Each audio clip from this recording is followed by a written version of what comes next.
Hello everyone. This is your favorite Murtad live once again. And once again today we are going to do part 2 of our lovely live stream that we started last Saturday, the development of Sharia law and the influence of Talmud. And our chief guest is none other than Lloyd. Welcome Lloyd. Praise Hey be to Lord. everyone, thank you for having me here. God bless everyone. Good to see you all. Thank you.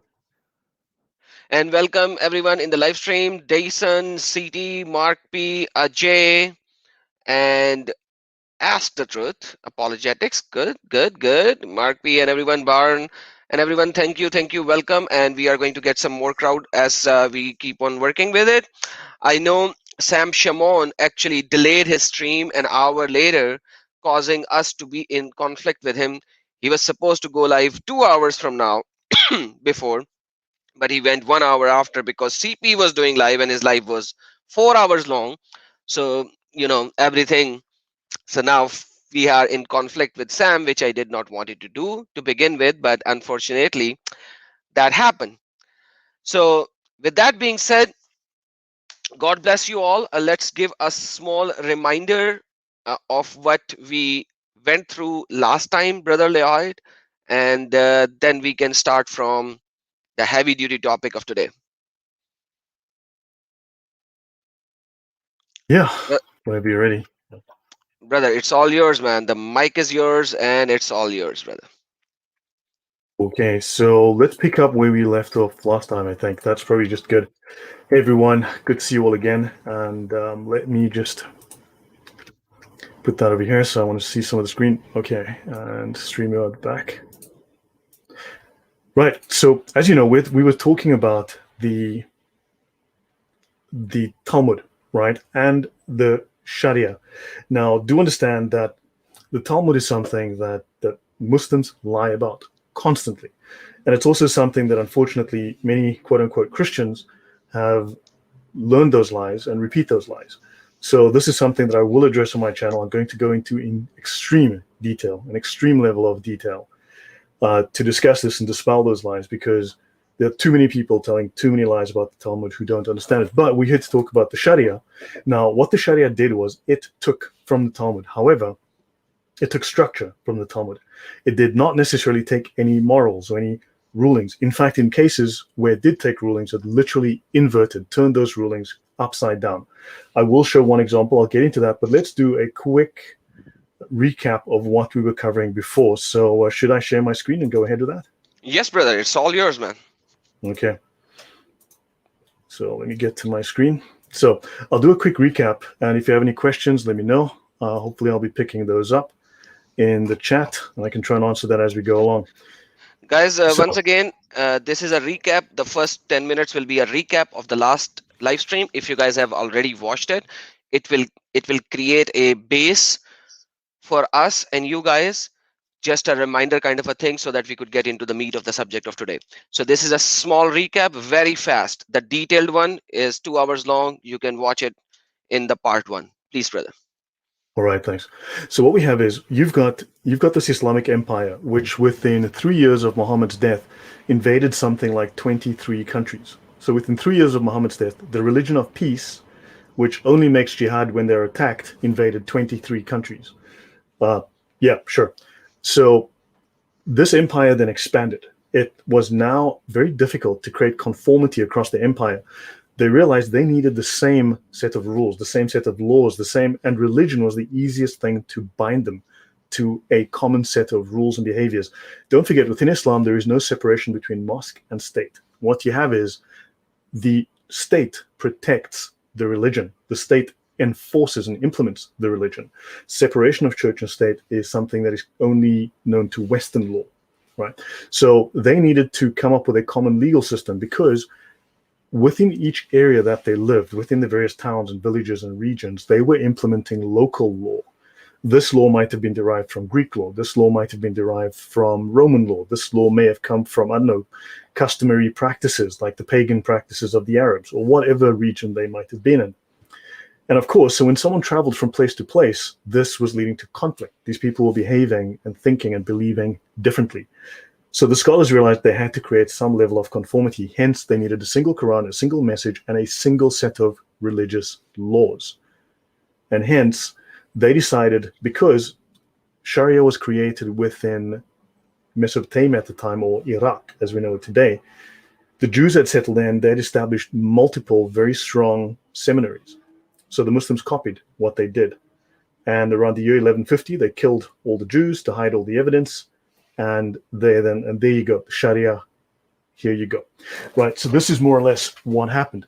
So remember, the scholars state that the Muslim Ummah, the ulama, will never agree upon an error. So they all needed to agree on the same things, but it was clearly there were conflicts. So this was their means of creating conformity across the empire. They had to have an ijma. The ijma is the scholarly consensus. So they had to all effectively say the same things. Now, Muslims will tell you scholars don't agree. And according to the scholarly rulings, they do. On at least 75% of things, they are, because your four schools of fiqh are not separate religions. They cannot be seen as separate religions. So if someone says, I don't follow that school, well, that school is not a separate religion. It's still Islam. It's still Sunni Islam or whatever it might be. So there is a level of conformity, because you never mistake a Muslim for a Buddhist, right? Although they will pretend to be Christians quite often. So if there are any questions, drop them in the chat, just at name me. So we were So talking by about the the way, Sunnah. Yep. sorry, brother, Yep. just to Go ahead. add to this point, as a Quran only Muslim, it's a myth. There cannot be there cannot be a single person who will be Quran only Muslim. Correct. Because if you are a Quran only Muslim, then Quran has so many contradictions in itself that it's impossible to comprehend Quran by just Quran itself. It has contradictions, and I've done many live streams on that. Even my yesterday's live stream, when in one location Quran is saying alcohol is a sign from Allah. The other Yes. location is do not drink alcohol when you are doing your prayer. And at the third location, which is the third last surah of Quran, which is Surah Al-Ma'idah, it says drinking alcohol is a satanic act. So from the miracle of Allah to satanic act, how do you reconcile that? Right? Then you And of come course, into in abrogation. paradise, the rivers are flowing with rivers of wine. Exactly. But like that's Allah. So you have to be dead for that. And then it comes to offering prayer. You can't offer prayer because Quran does not describe the five prayers, how many rakas in each prayer has to be, and etc etc, how to perform wudu, and all of these things. What is jazya, how much is jazya, how much you need to ask people to give jazya, and all these rulings, the Yeah. basic rulings are not in Quran. So you have to go with Quran plus something, right? They say it is Quran plus the Sunnah, because Quran also says that, like I've shown last time as well, you obey your prophet and you have obeyed Allah. So to obey Allah, you have to obey prophet. So hence you have to go by the Sunnah as well. Now if you look at the Sunnah and the Quran, then who will correlate these two? Because there are Kitabus Sitta, and each kitab has so many different volumes of it. So you have good 100 plus books of the basic Kitabus Sitta as well. So some people devoted their lives to correlate these things 300 years after the death of Muhammad, where you do not even have the first Quran until then, you do not even have the Hadith books until then, and they got that and then they recollaborated it and created these Sharia, which are the essential laws to live your life, whether you are the governor or you are a person living under that governance. That's what Lloyd has given you in more technical terms. Please, Brother Lloyd. All right. Yeah. So we're talking now a little bit about, so I'll just pick up a little bit where I left off. But if there are any questions about some of the past episode, do let me know. So the Sharia is, as I've mentioned before, the Sharia is law for Muslims. It is the perfect law of Allah. It is the example of Muhammad from the Sunnah. It is the clear commands of Allah from the Quran. These have been taken, these have then been collected, and they've been arranged in topics, right? Clear topics into these books, right?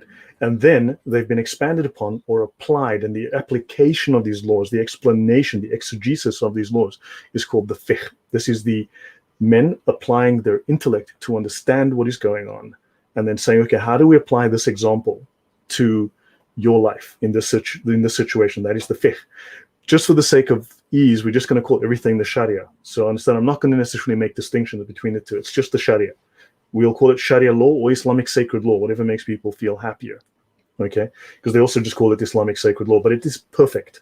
And of course, we will discuss just how perfect this is, because today we're going to see some of these rulings. We're going to go through some of these rulings in depth, and you're going to see. So now the Sharia applies not only to Muslims, it applies to non-Muslims. Muslims are to enforce the Sharia upon non-Muslims. The fundamental doctrine in Islam is called commanding the right and forbidding the wrong.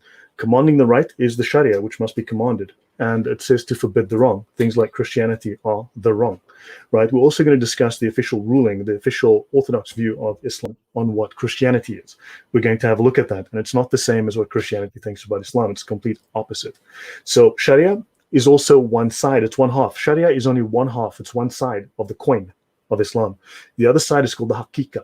This is exclusively for the major scholars, for the saints of Islam. Those are the Sufi, because the Sufi occupy the two top levels of the Islamic tier of knowledge, the ulama. The lower level is your normal fiqh scholars, your mujtahids, and then of course the very lowest level are your basic lay Muslims, right? So that's the ibara, the ishara, right? Your standard mujtahids. That's your good grief. What's our favorite guy? The one that told us about the holes in the narrative? Uh, Yasser Qadi. wow. Yasir Qadi, Yeah, yes. Yasser Qadi. And then, of course, above him and above all the other scholars are the Sufi, right? So they occupy the Lataif and the Haqqaiq levels. The Guys, Haqqaiq is the not. Yep. don't confuse Sufism with this terminology of Sufi as a uh, doctorate level thing. So Sufi Islam, which is like the 19th century Islamic subsect, don't confuse that with this. Okay, FYI, please, brother. Right. So they are the ones who contemplate the nature of God, because the Quran is the will of Allah, right? But it's not the nature of Allah. So they're the ones who seek communion with Allah, whereas everyone else is simply following the rules, right? So they simply are following the rules. And so yeah, so let's step forward. So anyway, we were talking about the Sunnah. So it was Shafi that decided that, look, the rules cannot just be man's invention. We need to have religious law that comes straight out of the Quran and the Sunnah. So what we have is uh, oh, sorry. Ask Truth Apologetics has just corrected me, and I stand corrected. He says that I've made a mistake. The highest level of scholars in Islam are the YouTube commenters. I, he is Okay, yes. correct. He is correct. I stand corrected. I'm Yeah, sorry. that's the 21st century thing. By the way, you actually mentioned forbidding the wrong and enjoying the right. This is the Come basic on, yeah. terminology, which is called al amr bil maruf wa nahi anil munkar. Al amr bil maruf wa nahi anil munkar. And in a Muslim country, this statement has been stated almost every day. Almost every day. You know why? That's their basic command. It comes from Quran chapter number 3, Surah Al Imran, verse number 110. And I think I showed it last time as well. So that you are the best community. Let me show that, please, brothers. You can leave your screen here. I will do the Okay. rest. I was about to All bring right. it up, but it's fine. Yeah. So this is 3:1:110. You are the best community ever raised for humanity. So imagine that. This is how Allah describes, so that you could, get fascinated by you. You encourage good and forbid evil, and believe in Allah. And believe in Allah. Bil maruf wa tantahu anil munkar. Okay? Wa tu'minu billah. And you believe in Allah. Had the people of book believed, it would have been better for them. So now, in this same very verse, Allah derogatorize the people of the book, means the Christians and the Jews as well. That they don't believe. If they had believed, it would have been better for them. But at the same time, Allah says some of them are faithful. So we are still, that's what I say always. You will not find a single Quranic verse which will denounce the Jews and Christians 100%. It will never happen. but most are rebellious. So this is how Allah describes, but the basic part is the first one. And because you are the best of the community raised, so you have to drag them to Islam. That's the basic essence of this. Abdul Wahab, Abdul Waibnu. Wa- Waibnu. Thank you, brother, for your super chat. Thank you. God bless you. And thanks for accepting the true Lord Jesus Christ. Please, brother, carry on. All right, so Shafi says, look, we cannot have men's minds making up laws because then they'll deviate from the will of Allah. So we need to take the example of Muhammad and we need to make this law. So now the authoritativeness of the Sunnah was strengthened when scholars, in response to what was massive wholesale fabrication of hadiths, by supporters of various doctrinal, legal, and political positions, developed the science of hadith. Right, this was the science of determining the reliability of these traditions. So the Sunnah was used in tafsir, which is Quranic exegesis, to supplement the meaning of the text, to fill in blanks and gaps within the Quran. Sunnah was used in the fiqh, in the legal doctrine, that's the application of the Sharia, as the basis of legal rulings that were not discussed, were missing from the Quran. So Shafi, as you know, solved a critical issue. So now you've got the Sunnah, this is the habitual practice, which is this entire body of traditions, which he now said this actually forms part of our legal system. They created a common legal system to bind the Ummah, the nation of Islam, right?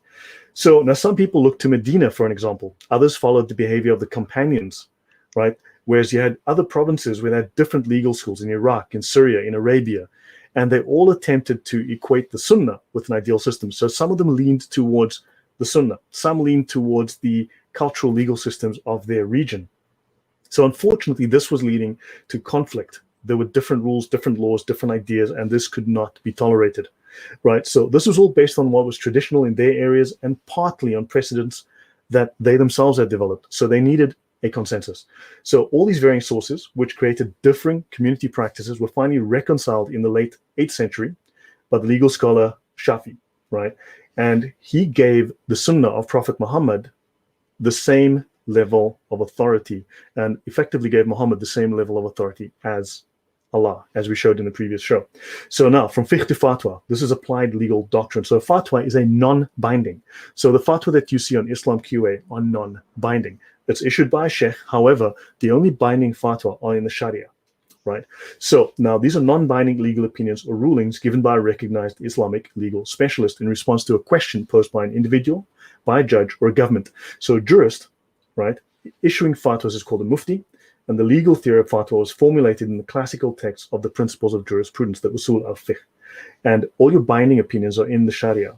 Okay, yeah, guys, please make jihad on the like button. Beat it until it turns blue, okay? Right, moving on. So now, your role of fatwas. So the classical institution of fatwa is similar to what is called jus respondendi in Roman law, and it's very similar to the responsa in Jewish law. A brief aside on Jewish law within the Talmud, because I know that people have no idea what's going on in Jewish law and within the Talmud, and I will tackle this starting Sunday on my channel with Ask. So responsa is someone makes a statement, they issue, it's called challenge response.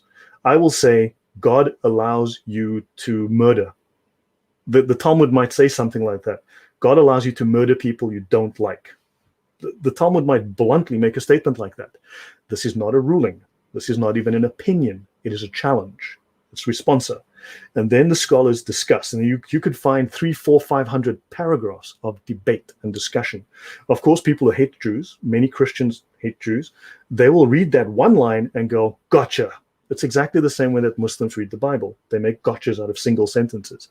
What they fail to read is the entire debate and discussion where they start to say, hold on, wait, the Bible says this. Another scholar says, wait, you forgot this. And there's an incredible amount of discussion to come to an understanding of the law. That's all that happens within the Talmud. Moving on. Fatwas have played three important roles within the classical legal system of Islam: managing information about Islam by providing legal advice to Muslim populations and counseling them in matters of ritual and ethics, advising courts of law on fine points of Islamic law in response to queries from judges, and three, they must elaborate substantive Islamic law. So they have a genre of legal literature developed by these jurists who collect fatwas of prominent muftis and integrated them into books. Now, understand these books are detailed. They are all arranged in topical category. I will start to show you links in the description, please. Everything I'm using, you will find there. Notice also that your imam is not a priest. Priests are priests. Imams are lawyers.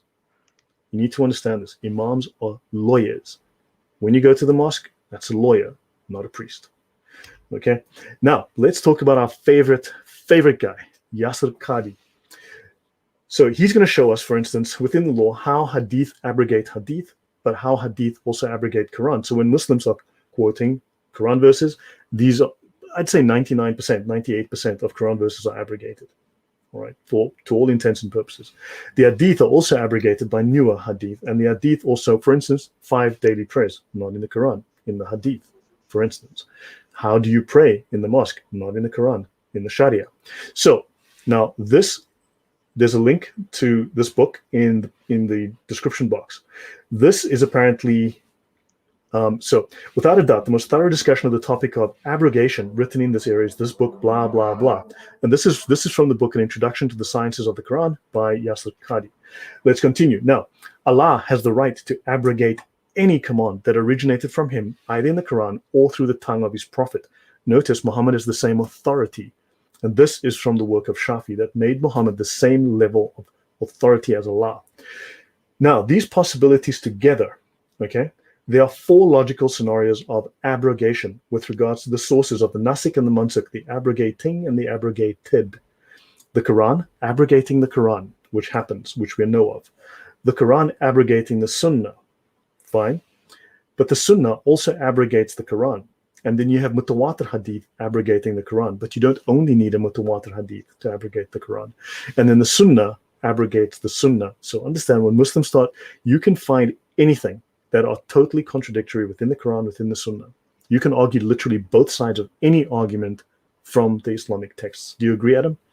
Yes, and let me give you an example. Basically, if you look at Quran chapter number 4, verse number 24, which talks about the muta and the temporary marriages, according to the hadith of Muhammad, that verse is abrogated, because according to certain people who believes that Muhammad at the later time abrogated muta, but there are other hadiths which we see that Umar later abrogated the muta at his time by using some other thing. But once again, what I'm trying to say is simple, that a hadith which is a mutawatir means something which comes to you in tawatur. Okay, I still use the word tawatur. So don't too forget, many according to the times, scholars, there's probably only 1 to 5 mutawatir hadith in the entire millions of hadith that exist. true that. So, but like tawatur means that it is said so many times in so many narrators and etc etc. I don't know how to write. A mutawatir hadith is something that must be believed by you as if you were there to witness it for yourself. And there is a narration of that is too huge, too humongous, right? So these two together becomes a mutawatir hadith. So yes, so this will actually even abrogate the Quranic verses, Yes. and we see that. At the same time, look, Quran actually talks about the timings of offering prayer, and it gives you only 3 timings to offer prayer, whereas a Muslim Sunni prayers offer 5 times a day, and they have different timings to offer different prayers. So now, if we go by the Quran, you have to do the salah 5 times, yet 3 timings are given. Where are the rest of the 2 timings? You have to go and look at the ahadith and stuff like that. So Right. there are so many things which Sharia as a fiqh gives you to do and implement. Please, brother. Right. Notice also that Sunni Muslims, Sunni comes from Sunnah. A Sunni is someone who follows the Sunnah. But the moment you start pointing out the Sunnah to a Sunni, he suddenly becomes a Quranist, a Quran-only Muslim. Strange world. Right, let's continue with Yasir. So now we need to mention the ijma, right? So yes, Yes. Mariana. Yeah. Now, indeed, Allah will not gather my ummah, right, or Muhammad's ummah upon deviation, and Allah's hand is over the Jama'ah. And whoever deviates, he deviates to the fire. So this is Jamia Tirmidhi, Hadith 2167. So let's look at the consensus. Allah's hand is over the group. Now, of course, scholars wonder, does this mean that Allah only has one hand? Is Allah deformed? So signifying that the collectivity of the people of Islam are in Allah's fold. So be also in Allah's shelter in the midst of them, and do not separate yourselves. In other words, collect as a group. Do not separate yourselves from the consensus of the collective of Muslims. This is from the world's most popular Sharia manual, The Reliance of the Traveler, the Umdat al-Salik. Whoever dissents from the ijma of the scholars departs to hell. Any sudden Quranic Muslim, he is going straight to hell. Meaning that whoever diverges from the overwhelming majority concerning what is lawful or unlawful, on which the community does not differ, has slipped off the path of guidance, and this will lead him to hell. This is the formal ruling from the Sharia, from the law of Allah, on what happens if a Muslim does not follow the Sunnah and does not follow the Sharia. So, B 7.6. Other than the four Sunni schools of jurisprudence, okay, the others do not necessarily play a role in scholarly consensus. So only the four schools count, right? Hanbali, Hanafi, Maliki, and Shafi. That there is a scholarly consensus on it being unlawful to follow rulings from schools other than those of the four imams. We've discussed this before, but I need to reiterate. Yeah, It go is back. otherwise. Sorry, Please go yes? back. So this is the Sunni Islam, because if you Yes. go to the Shia Islam, then you will have to accept Imam Jafar as-Sadiq. So, Sunni Islam does accept Jafari jurisprudence. but not It is to accepted. full extent, not to full extent. They True, just but in take terms some. of, yeah, but for instance, if you go to Al Azhar, they do accept it as a legitimate school of jurisprudence. Exactly, but anything that just to add to the viewers, anything that goes against these four schools, they reject it from Jafar. So yeah, so that is why they don't accept. So because you were talking about these four only, so I wanted to bring it into Mm, the equation as well, because if a Shia is listening, he'll be like, no, that's not Islam. Yes, so Imam Jafar Sadiq is taken into account, but wherever he contradicts or states anything different than these four, they reject it. Please, brother. right. Thank you. Yeah, thank you for pointing that out. I appreciate that. I learned from you as well. This is useful for me. So the scholars, the four scholars, the four imams. Now these are the mujtahid mutlaq, the absolute scholars, the absolute masters, the absolute experts. That is what their title is. These scholars have achieved safety from textual corruption and have been able to discern the genuine from the poorly authenticated. So anything that they say is sahih, okay, or shall we say mutawatir. So, on the consensus, the proof of the legal authority of scholarly consensus is that just as Allah ordered the believers in the Quran to obey Him and Muhammad, so too Allah has obeyed the Muslims to obey those of authority, the Ulu al Amr, among them, saying, O you who believe, obey Allah and obey the Prophet and those of authority among you. By implication, and but they actually do state it explicitly, these scholars have inherited the authority from Muhammad and they are to be followed as if they were speaking with these authority. Don't forget, the Quran is abrogated, the Hadith are abrogated, but the Sharia of the scholars, the Ijma, cannot be abrogated. And yes, Adam? that's a very very important point over here. Quran chapter number 4 verse number 59 is hugely important because it gives the authority to the ijma.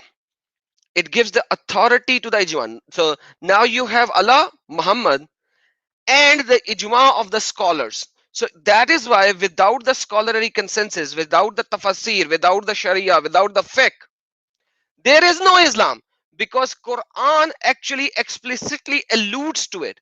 And that is why I say multiple times that these verses of Quran, which gives authority to these scholars, you will not find it before 300 years, after 300 years of the Muhammad's death. You won't find it. These kind of things are all there, man, because these people needed authority. So that's why you will. So where is the early Yep. Quran which has this? Like none. So that's the problem. And this is so scary. There you go, Quran 459. And those in authority among you, and I've done a stream in that as well. And if you disagree over things, refer it to Allah and Messenger if you believe in Allah. So these people in authority are referring you to Allah and Messenger. And the last, so this is how crazy this religion is to begin with. It gives you authority to humans, then to Allah, then to God. Do you remember that Muslims used to say it much more often in the past, but they used to say, have you consulted a scholar? Because Exactly. they are told to consult the scholars. That's a huge issue, that nowadays when these Muslim comes up, they don't proclaim scholars. Now they have Islam 5.0. they are creating a new Islam which is going against their own Quran. And in the same chapter, in 59, Yeah. chapter number 4, if we go to verse 80, it shifts from here. It says, obey Allah and obey Messenger, right? Now look what's going to happen. He who obeys Messenger has obeyed Allah.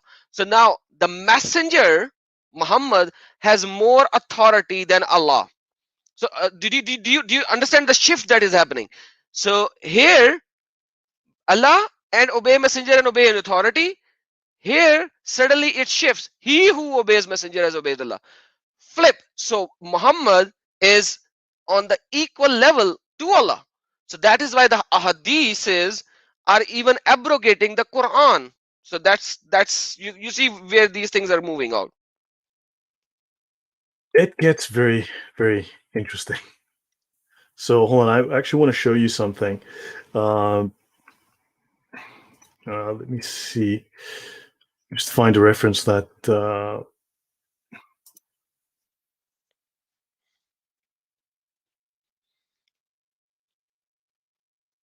Hold on, I got to find this reference now. Okay, you know what? I'll find it later. But there are actually three hadith that very explicitly. There's more than three, but there are hadith that explicitly state that a day will come when Muslims will be told the Sunnah. They will be given hadith, and they will say, "I don't follow that. I Hmm. follow only what is in the Quran." And this is actually a sin because these Muslims are sinning. So yeah, let's me continue. So yeah, such that when those of authority in legal expertise, the mujtahids, agree upon a ruling, it is obligatory in the very words of the Quran to follow them and carry out their judgment. The words of the scholars are obligatory for Muslims to follow. Allah threatens those who oppose the messenger and follow other than the believer's way, saying, "Whoever controverts the messenger after guidance has become clear to him and follows other than the believer's way, we shall give him over to what he has turned to and roast him in hell." A second evidentiary aspect is that a ruling agreed upon by all the mujtahids in the Islamic community, the Ummah, is in fact the ruling of the community. And the community is represented by its mujtahids, not by its constituent members, but by the mujtahids. And the community is divinely protected from error, including by Allah saying, "My community shall not agree on an error." Go back, Allah please. is not Go sure. back, please. This is very important. So the rulings of the fourth school of thought, can you please repeat? They are what? They are divinely. Divinely protected from error. They cannot make mistakes ever. This is how Islam was there to begin with. This is how Islam was there to begin with until the 19th century. This, so if somebody comes out to you in the 20th century and now it's 21st century and says something different, this is what originally it was and it is. So either this idiot is saying everyone in the past were wrong, he's right and he got Jibrail to give him the verdict. Until then, this guy is wrong, he's a liar, he's a deceiver. Please, brother. All right. So let's continue here. Allah is not wont to make my community agree on misguidance. So, in other words, the four schools cannot be misguided. They cannot be wrong. They actually cannot be contradictory, even if they are slightly different, because the things that they disagree upon are things that are not critical to the practice of the religion or to the fundamental beliefs of the religion. They disagree on minor cosmetic issues only, technically speaking. So that which the Muslims consider good, Allah considers good. Notice, though, it doesn't say what Allah considers good, the Muslims consider good. It's what the Muslims have decided. And they have told us that the Muslims are the mujtahids. So what the mujtahids have considered is good, Allah says, no problem, you guys go ahead. Does that make sense to you, Adam? That's what it is, man. Whether it makes sense or not, because remember, you cannot think.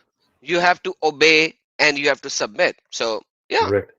Yeah, I'm not going to go into depth in some of those things. I can do so much more, but I don't want to be a whole night. So another hadith that the scholars quote in connection with the validity. Now notice that the hadith that survived the abrogation are quoted in the Sharia. If you want to know if a verse is still relevant, it's in the Sharia. If you want to know if hadith is still relevant, it's quoted in the Sharia. So the validity of the scholarly consensus is the following. The Prophet said, Allah's hand is over the group, and whoever dissents from them departs to hell. So the Sharia says that this is that the obviously the path of the Muslims is clear.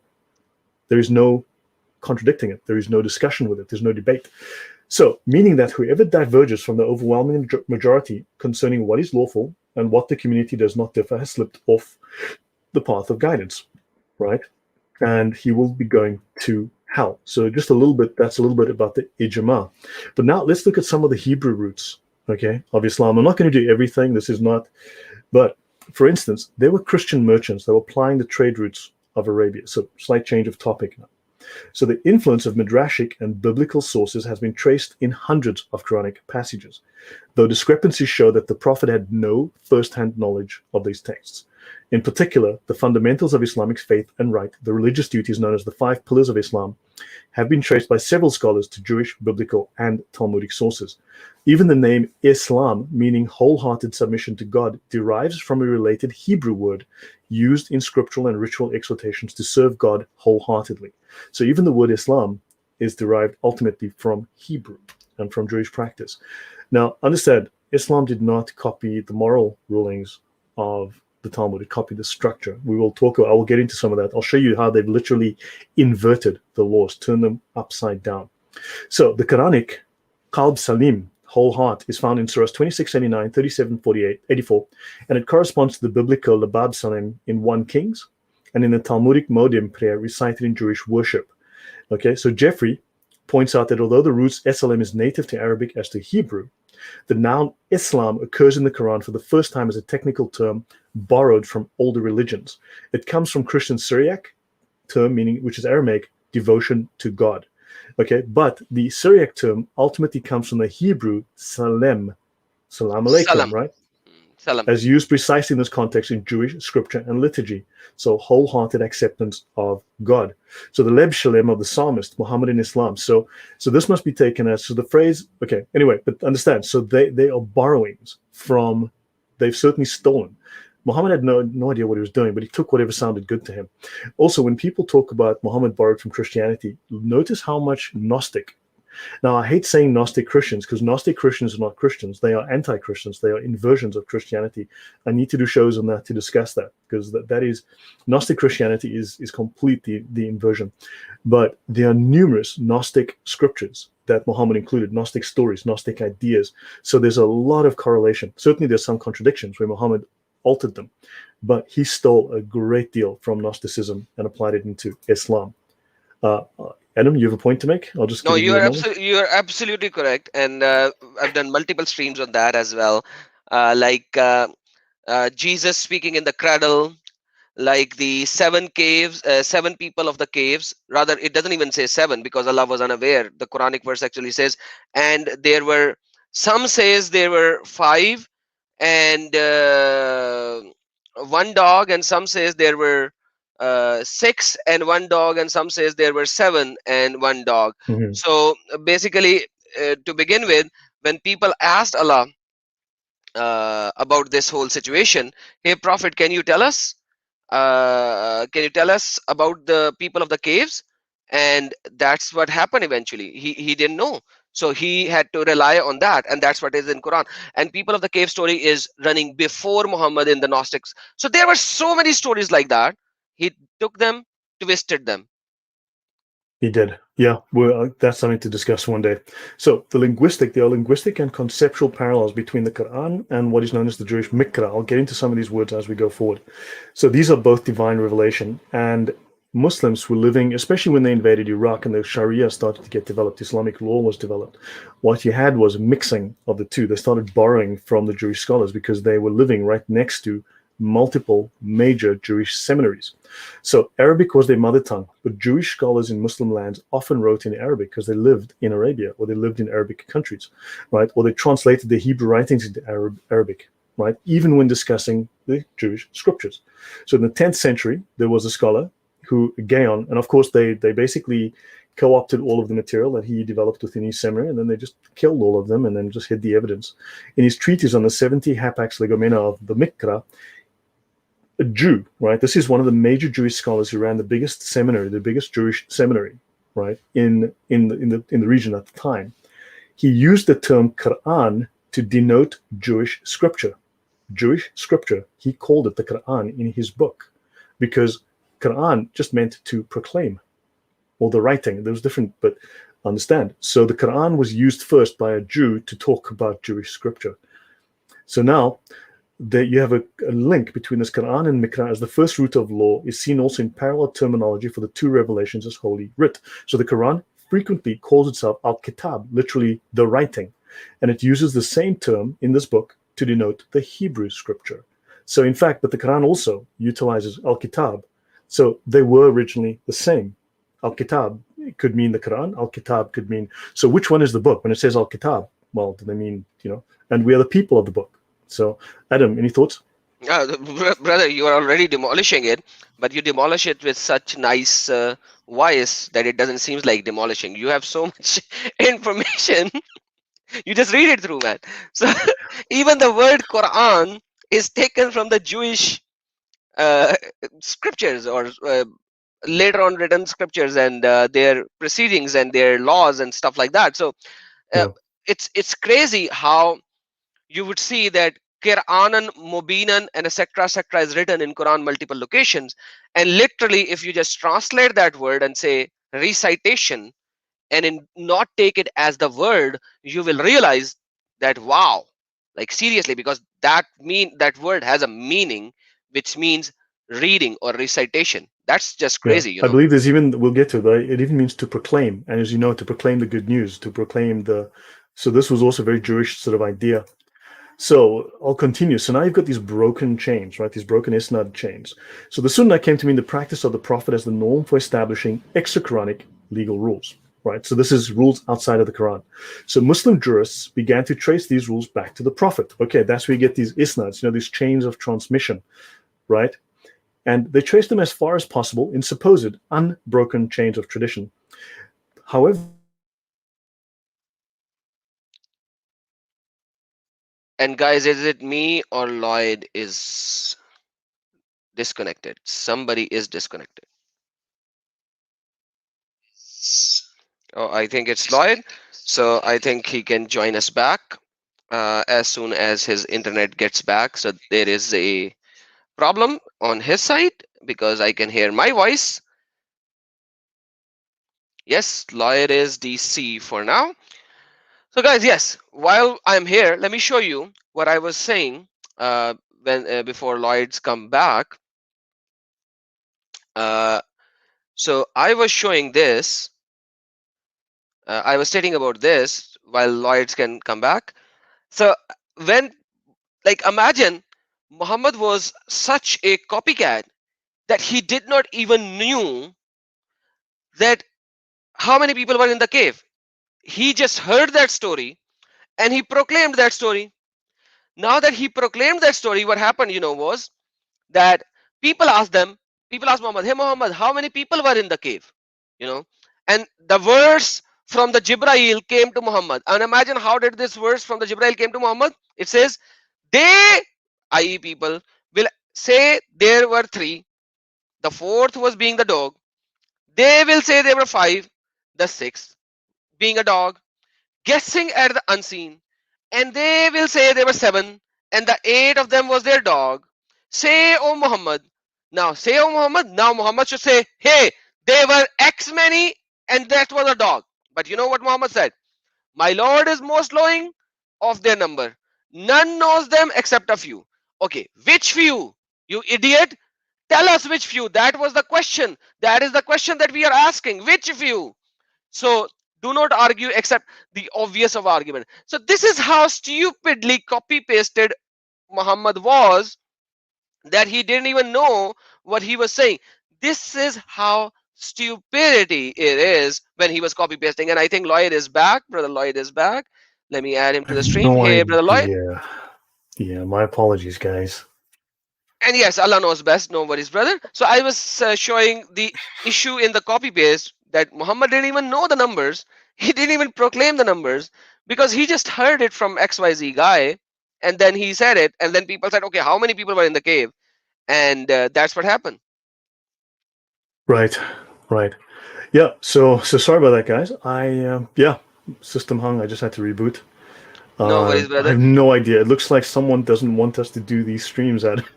Oh, that's Jibrail maybe, brother. The Jibrail of Allah, you know. That is possible. I Good grief. Okay, so anyway, I'm back, and sorry about that, folks. No worries. Let me So just this go is the back to my. seven sleepers of Ephesus, if you guys already know that. So this story was running way before Muhammad. This Right. story, and everyone knows this is a story which is from 250 AD, somewhere around that particular time, and they are called seven sleepers of the Ephesus. And everyone knows that it was a story for kids to, and that's it. Like it's a mythical story, Yeah. brother. Carry on. Folktales. Yeah. Sorry. So this is where I crashed. So now these isna, these change of transmission that Muslims use. In other words, the system of broken telephone. I mean, that's a game that doesn't work. So they copied this from the Jews. So this was precisely what Talmudic sages had done with the Jewish oral law. The second century editors of the Mishnah had made a point of including a blanket chain of tradition all the way back to Moses. Pardon me. So the Jews had basically made chains of transmission back to their sources. And the Mujtahid said, well, hey, this is a great idea. Let's do the same. Let's just make it up as we go along. As I showed in the first video we did, the first session that we did, the scholars, Western scholars have studied this, said that most of these chains of transmissions are totally fabricated. Anyone could make them. So the principle is the same. They copied the idea of the chains of transmission from the Jews as well. Moving forward. So now, for instance, here's an example from the Talmud. Moses received the Torah from Sinai and transmitted it to Joshua, and Joshua to the elders, and the elders to the prophets, and the prophets transmitted it to the men of the great synagogue. And the tractate goes on to add further names of transmitters through the generation down to the redaction of the Mishnah. So this this concept was already there with the Jews, and they simply just borrowed it and said, hey, this is a great idea. Let's do the same thing. So Let's do the now copy moving. paste in the chain of narration. Yes, yes, yes. Same thing. Because hey, it was good for the Jews, right? And they want, remember, they believe that they are the descendants of Abraham, that they are the replacement. I will talk about the Orthodox view of the replacement of Christianity by Islam, right? And of Judaism by Islam. And you'll see why they were doing this. So the Talmudic influence on Sharia, so little attention has been paid to relationship between Islamic and Jewish law. So they have a certain shared religious framework. There are certain ideas, and there's a certain theocratic approach. Don't forget, however, Judaic law has changed significantly. In fact, it adapted and changed continuously. Sharia is eternal, it can never change. Once a ruling's been made, it can never change, it will never change, because these are the rulings of Allah and Muhammad. The fiqh can adapt, certainly. For instance, traffic fines. What if, what speeds do you decide? Allah didn't make any rulings on that. Cell phones. Allah didn't make any rulings on that. Understand? So there will be adaptations made, but the Sharia can never change. The Jewish law does change. Anyway, so you've got a So separation just of to add church. to this Yeah. point, some people actually says that Sharia is the word of humans and hence it can change, and they proclaim it to our Christian brothers and sisters. So brothers and sisters, please understand, when they are talking about Sharia can change, they are talking when they add the Sharia and the fiqh together and proclaim it as one word. And Mhm. that's why they actually say Sharia can change. But if you know that Sharia by itself, the book Sharia book that you actually can buy, it has the ruling of the fiqh in it as well as the Sharia. So Sharia is derived from the Hudud Allah, and the Hudud Allah are transmitted from Quran and the Ahadith of Muhammad. They cannot be changed. That's what Lloyd is saying. Sharia, which is written by these four scholars as mujtahideen, it cannot change. The fiqh part in the Sharia book that you read, that can change, and that has constantly been changing, because that does not confine to the Hudud Allahs, which is given from the Prophet or by the Quran. So that is why when Lloyd is saying Sharia cannot change, he is not mixing the two. He has already described and explained there is a fiqh part and then there is a Sharia part. Common normal Muslims do not really know the difference between the fiqh and the Sharia. So the Sharia part cannot change. Please, brother. All right. Yeah. Um, yeah. Just give me a second. Let me do something here. No, they're not And I finding think you it. need to change your microphone as well. This microphone has background noise, FYI. Let me fix it. Yeah, sorry. When I rebooted it, let me fix that first before I go on. No worries, all good. So yes, so we are expanding and we are giving you the knowledge, guys, which most of the Muslims don't even know. FYI, most of the Muslims are unaware of these things, and that is why when they proclaim to you guys, most of them don't even know. But when you talk with Uban Fiban Farooq and this kind of guys, they know this, so they lie. They lie like I don't know what do you call it in America, a white lie, or what is the term for absolute lie in America? It's good grief.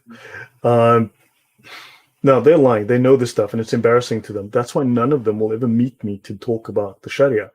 Let me show you this. The Yeah, Prophet zoom said, "Let." zoom a little, please, brother. Sorry. Yeah. All The right. problem is, let me just make this narrow. I can't make this narrow, so this is as much as I can zoom in. Okay.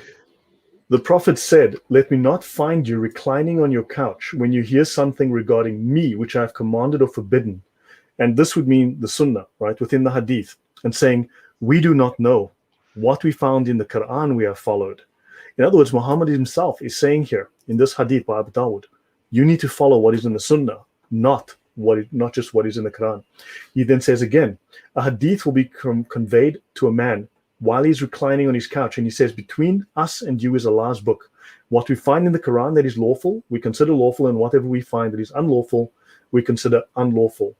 Okay. Indeed, whatever the messenger of Allah made unlawful, it is the same as what is in the Quran, as what Allah has made unlawful. So understand, in these hadith, it is made very, very clear that what Muhammad says is law. He may as well be Allah.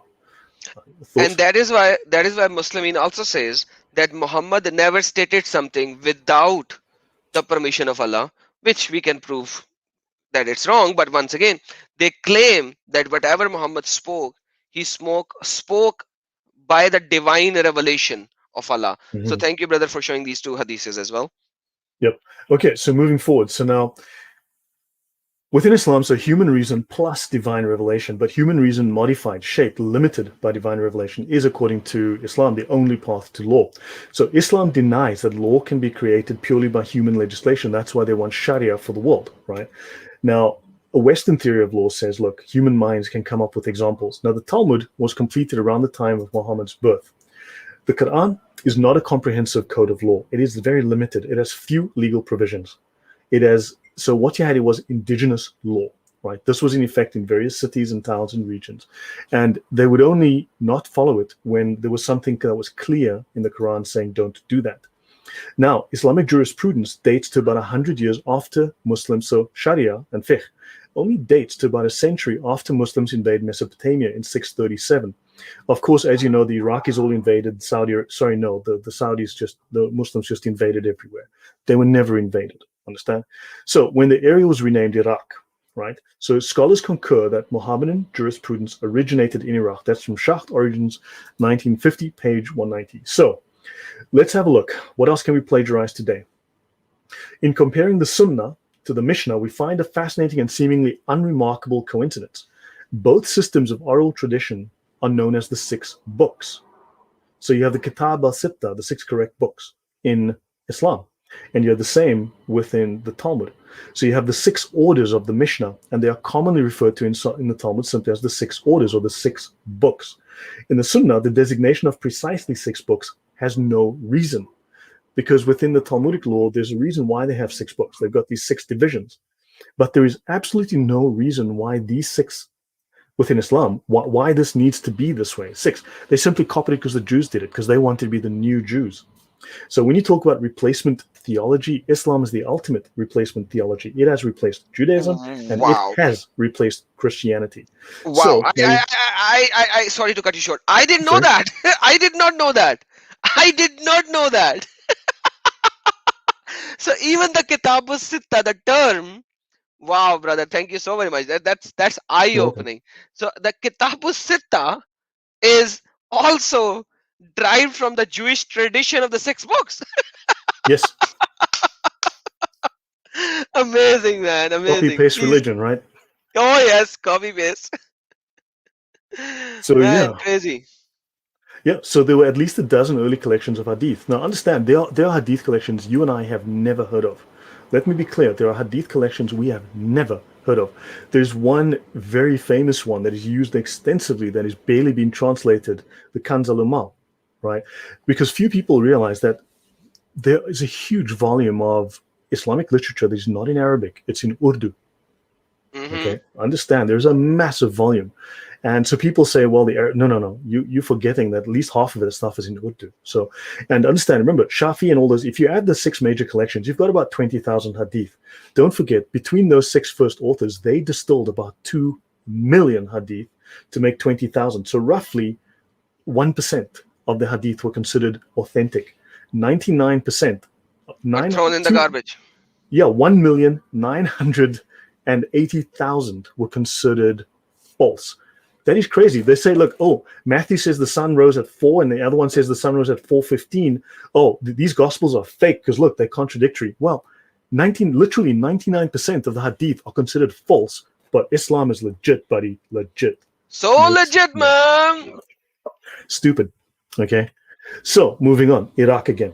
So there's the insistence on restricting the number six. Okay, this insistence on restricting the number to six books is found only in Eastern and not Western Islam. You're looking at Iraqi Islam, not Saudi Islam at the time, right?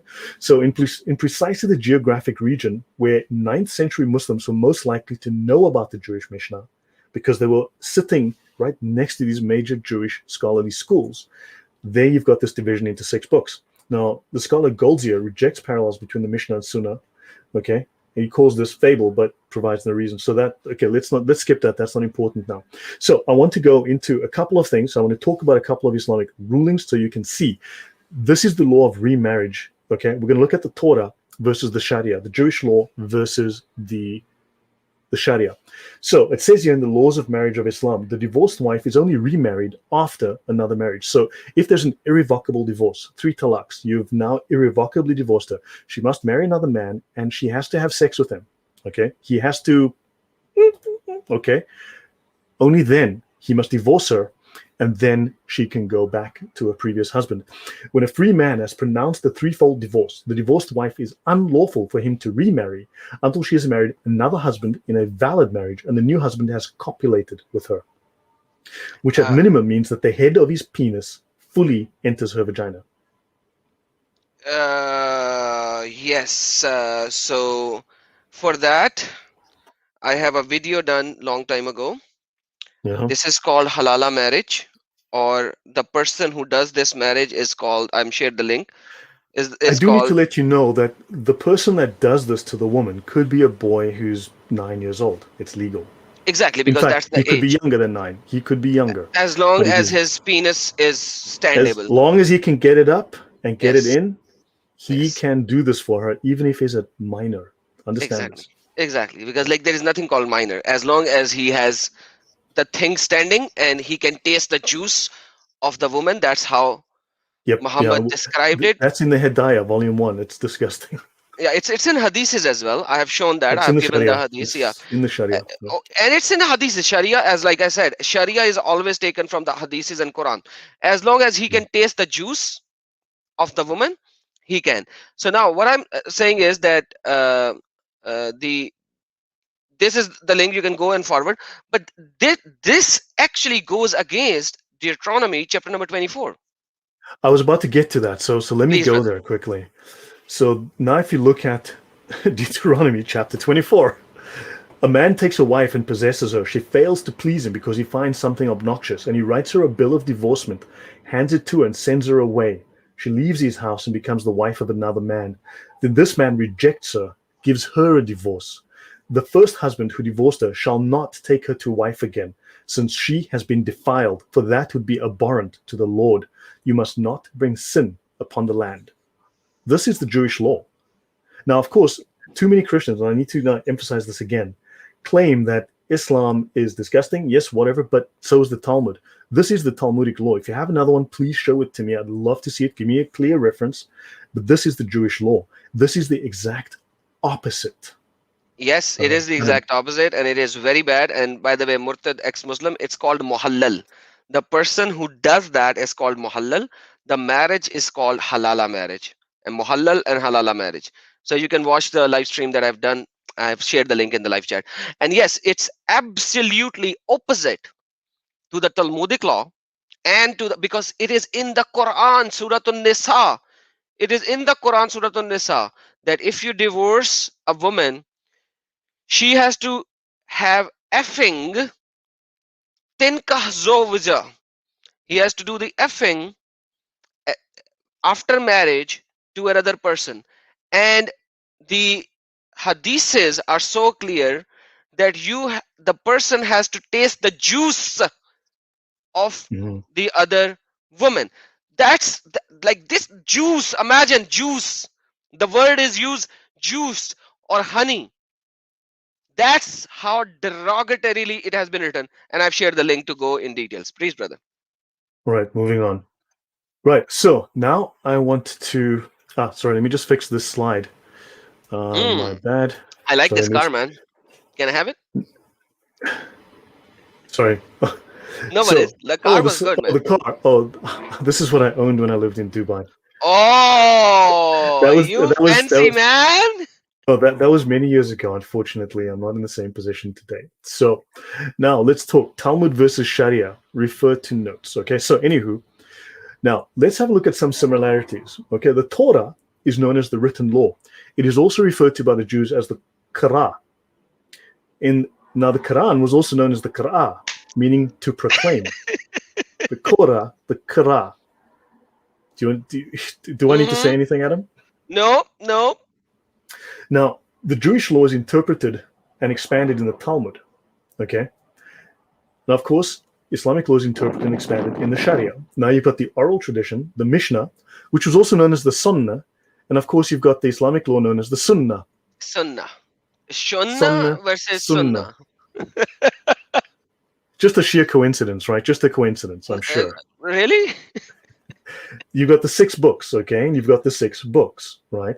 Then you've got the Hadith. Now, the S of the Jewish language, the Hebrew, is Arabized to ta in Arabic. So you have the Hiduth or the Hadath, right? Hidus, Hadath, which became Hadith Because there is in no Arabic. S sound in Arabic.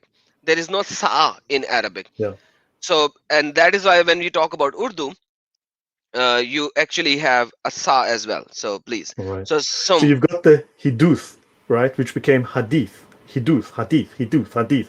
No similarity whatsoever. Absolutely no similarities. Then you've got the Hakol, which is known as the Ijma, the consensus, right? Then you've got the Hekesh, which is the Qiyas. Then you've got the Halacha, the legal doctrine, the law of the Jews, right? The Jewish law, right? Then, you, of course, this is called the Fiqh in Islam, but you have a Halakha. So you've got the Halakha, the halaka. legal doctrine, and then you've got the Halakha in Arabic, which is the place of legal education. Man, Sheer is there coincidence. anything they did not copy? Very little they didn't copy. You've got the Midrash, which we know as the Tafsir. Then you've got the Baraita, which is, I think we know as the Asbab al Nuzul, Asbabul right? Nuzul, because Story. the stories. So every Quranic verse has a story behind it. So Asbabul Nuzul means reasoning of the verse to come down. So you will have the story for the verses, and that's what Bitrash. Please pronounce the word. Right. So you've got Baraita. Baraita. Baraita. That's what Baraita is. The stories behind the revelations or Yep. Then scripture. we Sorry. have the Tosefta, right? Which we would know, I think in Islam is called the Shar. These are additional commentaries on the Tafsir. Exactly, because there are tafsirs over tafsirs. So Right. that's it. And in fact, there are tafsirs over tafsirs over tafsirs over tafsir. But yeah. But anyway, then of course, it doesn't stop there. Let's continue. Then the word halal. Let's look at the Jewish word halal. A halal in Leviticus is a priest that is disqualified from the priesthood, one who is not pure and therefore cannot be a priest. That's what halal is in the Jewish law. Hmm. So halal is pure in Islam, but it's impure in Judaism. It's Oh, the exact that's a opposite. flipping. Yeah, that's a flipping. Yes, it's the exact opposite. Halal. So it Interesting. means you're in. Yeah. So these are just things that are understand. So halal in Jewish law is they shall be holy to their God and not profane the name of God, for they offer the Lord's offerings by fire, the food of their God, and they must be holy. Which means in Islam it's the exact inversion. And also a priest shall not marry a woman defiled by harlotry, nor shall they marry one divorced from a husband, for they are holy. Their wives must be pure. But that's a story for another day. I need to get But into like that. that's what Muhammad said. Why did you not marry a virgin so that you could have fun with her? That's Yes, a but he hadith, was man. talking. Yeah, I know, but that's a story for another day. I need to do some stories on. I need to do shows on my channel about the Talmud, about people's misconceptions, because man, they've got that thing so wrong. I know a lot of you think I'm wrong, but seriously, I'm going to embarrass a lot of you once I get to that, because you have no idea what you're talking about. Right now, some basic Sharia doctrines. Let's start getting into actual some rulings, some meat again. Two major doctrines within Islam. You have in Islam, you've got extremists and moderates. No, you don't.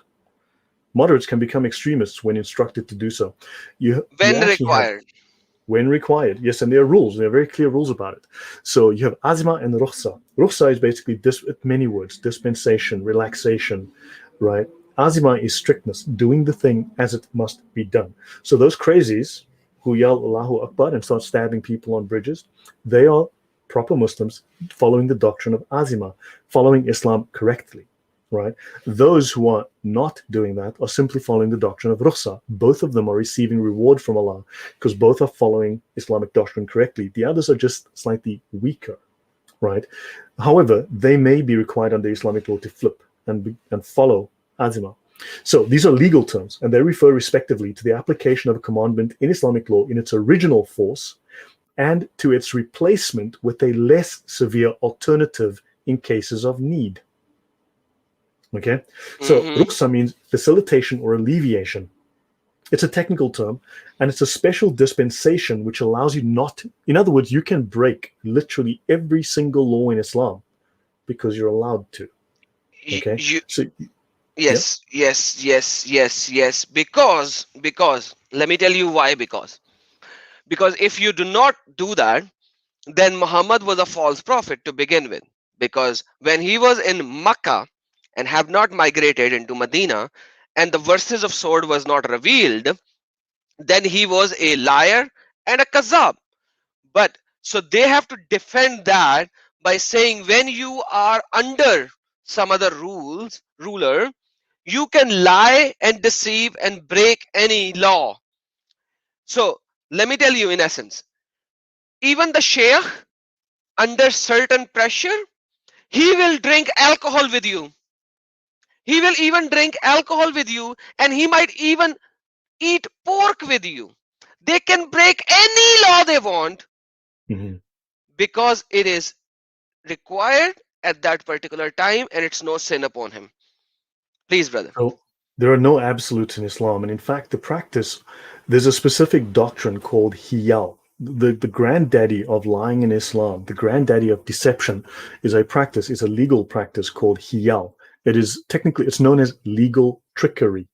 It is the basis. So rukhsa is fundamental to the permission to deceive within Islam, to violate every law for advancement of Islam.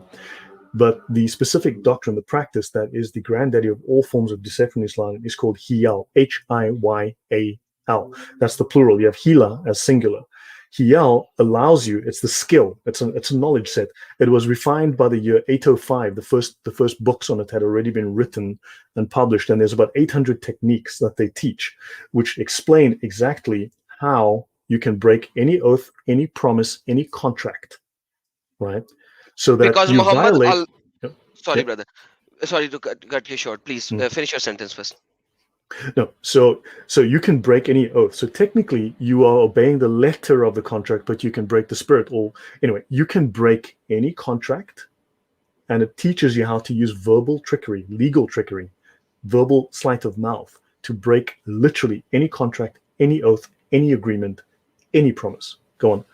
Exactly. And it is so clear that Quran actually asked Muhammad to break his own promises at least 3 times. One time with his wives. With his wives that he did the promise that I will not do the effing with the slave woman. Second time with the mushrikeen because according to the people, according to the hadiths, the mushrikeen first did that. But okay, if they did that, what gives you the right to do that? Allah said you can break it. So even when a person says, by Allah, I will never do this to you, trust on their sacred law, which says that the promise that you did to a mushrik who does not believe in Allah and the last day, they can change it anytime. And that is why when they swear on Bible in America or in Europe, they know they are not swearing on anything. They are not swearing on anything. Mhm. They don't care. So that is why they swear on the Bible in the America and Europe and say, okay, we will be faithful to this country, and then they do that boom boom. Dude, that's exactly what is allowed, and it's not just allowed, it's their law. Please, brother. Yeah. Taker, you asked why. Yeah, I was I was at a game park when I took that photo of the African elephant. Yeah, I'm South African. Yeah. So just to answer your question. Okay, so moving on. Now, you need to know about something called darura. Darura is necessity. Mm. So, okay. Now, the legal schools agree that now necessity is what you think it is, that you can make it up. It's necessary to lie. I feel threatened. I mean, that is entirely subjective necessity. Understand? This legal schools agree that prohibitions of a religious character may be disregarded in cases of necessity. Mm. Offenses committed under the rule of necessity are excused with no punishment. That's where takayya comes in. So Yes. you see, that's so people, uh, guys, most of you actually proclaim takayya, takayya, takayya, the word, and the Muslim will say, no, no, no, no, no, it is only when you are persecuted and all. So yes, this is the location where takayya comes in, and I fixed so many Christians do not use the word takayya. They can actually, with the takayya is a technical term, don't use that every time. They can just simply lie, they can break the oath, they can do everything when they are Yeah. talking to a non-Muslim, because it doesn't, you as a non-Muslim are an insect or below the insect. And I have Yeah. done a live stream which which states, how does Quran calls non-Muslimin. So you can go and watch that. But this is what it is. Learn the Yeah. reality. Do not proclaim the wrong words with the Muslimin so that they can backfire on you. Don't Yeah. I proclaim the could wrong get. word. Yeah, I can do a Hmm. show on that discussing the chosen people idea between Judaism and between Islam, and they're totally different. Look, folks, understand, I'm not a Jew, right? I have no dog in this fight, but understand, I do object to quote unquote Christians who lie about what's in the Talmud. I have no idea what they're talking about. They've been lied to and they're repeating lies. The Noahide law, Exactly. I'm going to do a show on the Noahide laws on Sunday. It is far more detailed than you know. Understand? So yeah, I mean, feel free, but for those of you who've been lying, understand, I'm going to be doing the very same in far more detail on the Talmud. So moving forward, guys. Just Now, one more point for this. yeah, Guys, I have shared the link of Lloyd channel. It's on my screen as well. It's on the live chat as well. I've shared it 3 times. Let me share it once again. Please subscribe to Lloyd, and he needs our support as much as he can. Secondly, once again, none of us are Jew. None of us are supporting Jews. Remember that. None of us are Jew. Both of us are not Jews. Both of us are not supporting Jews. They are against the Lord Jesus Christ. We are not supporting them, but we are only showing what is the truth, whether it is about Islam or Jewishism or Christianity. mhm, We are only showing what is right and truth, because our Lord said, say it right. And as a Muslim, you can even say that I'm a non-Muslim and perform taqiyya in when you have a sword on your neck. But as a Christian, if you deny the Lord Jesus in this world, he will deny you there. So we are ready to die and proclaim Lord Jesus Christ. That's who we are. Please, brother. right. No, thank you. Yeah. So the most fundamental doctrine in Islam, as I mentioned, is commanding the light, the right, and forbidding the wrong. So let there be a group of you who call to good, commanding the right and forbidding the wrong, for those are the successful. So understand, when the crazy guy goes off on the bridge and kills people, right, there must only be a group, a small amount. It is required, it is obligatory that a small amount of Muslims go and do these things. Otherwise, the sin of non-performance falls upon the entire ummah. So now let's understand, all of a Muslim's words, according to Islamic tradition, all of a Muslim's words count against him. They count as sin. So all of a human being, and when they say human being, they don't mean you because you are not a human being. Yep. Okay? All of a human being's words count against him and not for him, except commanding the right and forbidding the wrong, and the mention of the name of Allah. Right? So if you are commanding the right, if you are trying to make Islam supreme, taqiyya, to make Islam win and to defeat the evil infidel, the evil Christians, this is command. Remember, if a Muslim lies, right, but he's trying to keep the peace, as we discussed in the previous show, we discussed lying. We showed you the rulings on lying. If, which obligatory lying, remember, obligatory lying. Muslims must, they have no choice, right? So if he lies to keep the peace, it is not considered lying. So all of a human being's words count against him and not for him, except when commanding the right and forbidding the wrong. That's in the Sharia, quotes the same. So one should know commanding the right and forbidding the wrong is the most important fundamental of Islam. It is the mission that Allah sent the prophets to fulfill. If it were forgotten, religion itself would vanish, dissolution would appear, and whole lands would come to ruin. So if there were no Islam and they weren't commanding the right and forbidding the wrong through jihad, okay, then the earth would perish. So let's have a look. Okay, the first section is sacred knowledge. That's Gnostic knowledge, right? That's Gnosticism. Now you've got here section O. You've got section Q, justice and commanding the right and forbidding the wrong. It's a major section within the Sharia. All right, commanding. Okay, so there are communal obligations, so different kinds of obligations. You have Fard al-Ain and Fard al-Kifaya. A communally obligatory act is what the lawgiver, that's Muhammad or Allah, they're both the same, requires from the collectivity of those morally responsible. If someone does it, then the obligation has been fulfilled, and the sin of not doing this is lifted from the rest of the Muslims. The entire nation of Islam falls into sin and could end up in hell if they do not do jihad, if they do not do those things which we consider extremism.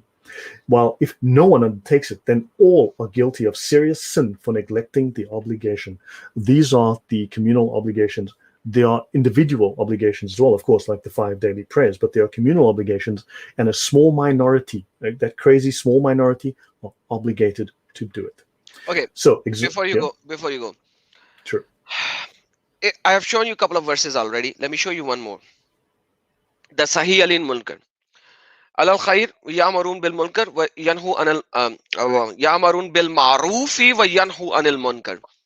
And let there be from you a nation inviting to all good, enjoying what is right and forbidding what is wrong. So this is Quran chapter number 3, verse number 104. Now the problem over here is that, as we have described in our last session, and Lloyd was very clear, and we spent maybe 5 minutes on that, that according to a Muslim, you have no right to think what is right or wrong. What is right and what is wrong? It's written in the Sharia, which is taken from the Ahadith and the Quran. So you cannot think, you have to submit fully and obey, and then you have to spread it. And the Ahadiths are so clear that you have to drag people with chain around their necks and bring them to the Sahih. Okay, and this is Quran, and that's what our brother Lloyd is showing you. Please, brother, you Right. like what I'm saying is that my brother Lloyd over here is not saying anything which is in Sharia, which is net cannot be correlated to Quran and Hadith, because Sharia is all about Quran and Hadith. Please, brother. Right. So, commanding the right, forbidding the wrong. So let's have a look at what is this fundamental, the major doctrine, the most important doctrine of Islam. Jihad is a subset of commanding the right and forbidding the wrong. Okay, jihad is a subset of that. Let's have a look. It is a communal obligation, and there are levels of performance. Censure means, well, you could think of it maybe as punishment, but let's have a look. So there are levels of or degrees of severity in commanding the right. First, you have to know, of course, the wrong act. So you need to go to your school and learn what is right and what is wrong. Remember, the Sharia tells you what's right and wrong, not your moral conscience. 2, you need to explain to the person you're dealing with that something is wrong. Then you must forbid the act verbally. Then Islamic law requires, and the Islamic religion requires, you need to censor with harsh words. Now, they explicitly say you have to verbally abuse that person. So when Muslims start to swear and start to shout and start to insult, this is commanded upon them as righteous behavior. It is the correct thing to do. It escalates.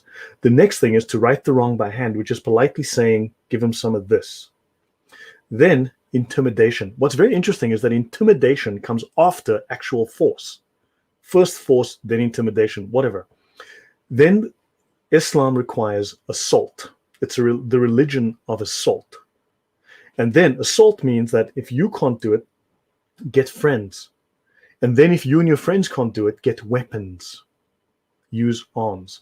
This is Islam. Muslims are taught this is the right way. So let's have a look. The Prophet said, if any one of you sees a bad thing, let him prevent it by his hand, break things, slap people. If he cannot do it, let him prohibit it by his tongue. And if he cannot do that, let him cherish hatred for it in his mind. This is the weakest faith. So in other words, if you want to be a good Muslim, prevent things with your hand. Do this non-verbally. Hint, hint. So commanding the right and forbidding the wrong outranks even jihad in reward and in value. From Ghazali in the Ihya Ulum al-Din, which is the most important Islamic scriptural resource after the Quran, the most read and most popular, all good deeds and jihad in the way of Allah are nothing but a puff of breath in the deep sea in comparison with enjoining good and prohibiting evil. So the reliance, and I'll pause here for a moment, the reliance spoke of the weakest degrees of faith, but Ghazali calls it outright jihad. Okay, so the jihads of your hands, you see, the scholars have translated this very politely as do use your hand, but Ghazali, the most important scholar in all of Islam after Muhammad himself, even more so than the four Imams, he calls it the jihad of your hands and the jihad of your tongue and the jihad of your heart. Adam. Yes, so I have done multiple live streams on that because our current US president actually proclaimed this hadith. And he said, if you see an evil, stop it by your, let me see if I can find that right now. Okay. You are already showing it. Okay. This is, so I've done a multiple live streams on that. So if you see an evil, stop it by your hand. If you can't stop it by your hand, stop it by your tongue. And if you can't stop it by your tongue, at least know it by your heart that it is evil. And this is the lowest level of faith. The what's the name of the current US president, brother? I forgot. Biden. Biden. Joe Biden. Yes. So Biden, before he was elected president, he actually proclaimed that without knowing what is the implication of this. This Yeah. is the most significant hadith for jihad. So first of all, by your hand means jihad, physical jihad. By your words mean jihad bil lisan, which is by your tongue. By your heart means is jihad bin nafs, that is jihad of the inner self. So our US president Joe Biden actually proclaimed that without knowing that the evil, the word evil, is not in the Arabic text. It says whoever is munkar, whoever does not accept Muhammad and Allah, the munkar deen. The Arabic actually does not says evil. The Arabic says whoever is munkar. So now I've done a live stream a couple of times on this subject. You can go and watch it. But that's the basic jihad hadith. That's what my brother Lloyd is actually telling. Please, brother. Yeah. So, yeah, you know the thing, okay? So let's talk about the thing. You know the thing. So there are 5 stages of enjoining good and forbidding evil. So this is how righteousness is expressed through action in Islam. This is how you are righteous and good and please Allah. The first stage gives simple advice. The second stage is to give sermon with sweet words. The third stage is to abuse and mete out harsh treatment. The fourth stage is to apply force and prevent one from doing a sinful act, such as throw wine from its pot, snatch away dresses of silk, and stolen articles. And the fifth stage is to assault, beat, and threaten one from doing a sinful act. Assault, beat, and threaten. Religion of warm, very warm, yellow peace. Right, now, let's have a quick look at apostasy. Let's look at some rulings. Apostasy from Islam is called ridda. And it states here in the index, whoever voluntarily leaves Islam is killed. There is no indemnity or expiation. There's no punishment for killing him. And then, of course, they have the objectives of jihad regarding Jews, Christians, and Zoroastrians. Let's continue. The ruling on apostasy. Leaving Islam is the ugliest form of unbelief, kufr, and it is the worst. When a person who has reached puberty and is sane voluntarily apostatizes from Islam, he deserves to be killed. Section O, 8.1. When a person who has reached puberty, blah, blah, blah. So ask him to repent. If he does, it is accepted. If he refuses, he is immediately killed. This is unambiguous. There is no So indemnity. unambiguous, Yeah. so unambiguous that there are so many ahadiths which says Mhm. whoever changes the religion, kill him, kill Mhm. him. And it's not just one; it is so many that that even what you are saying, because what you are saying is uh,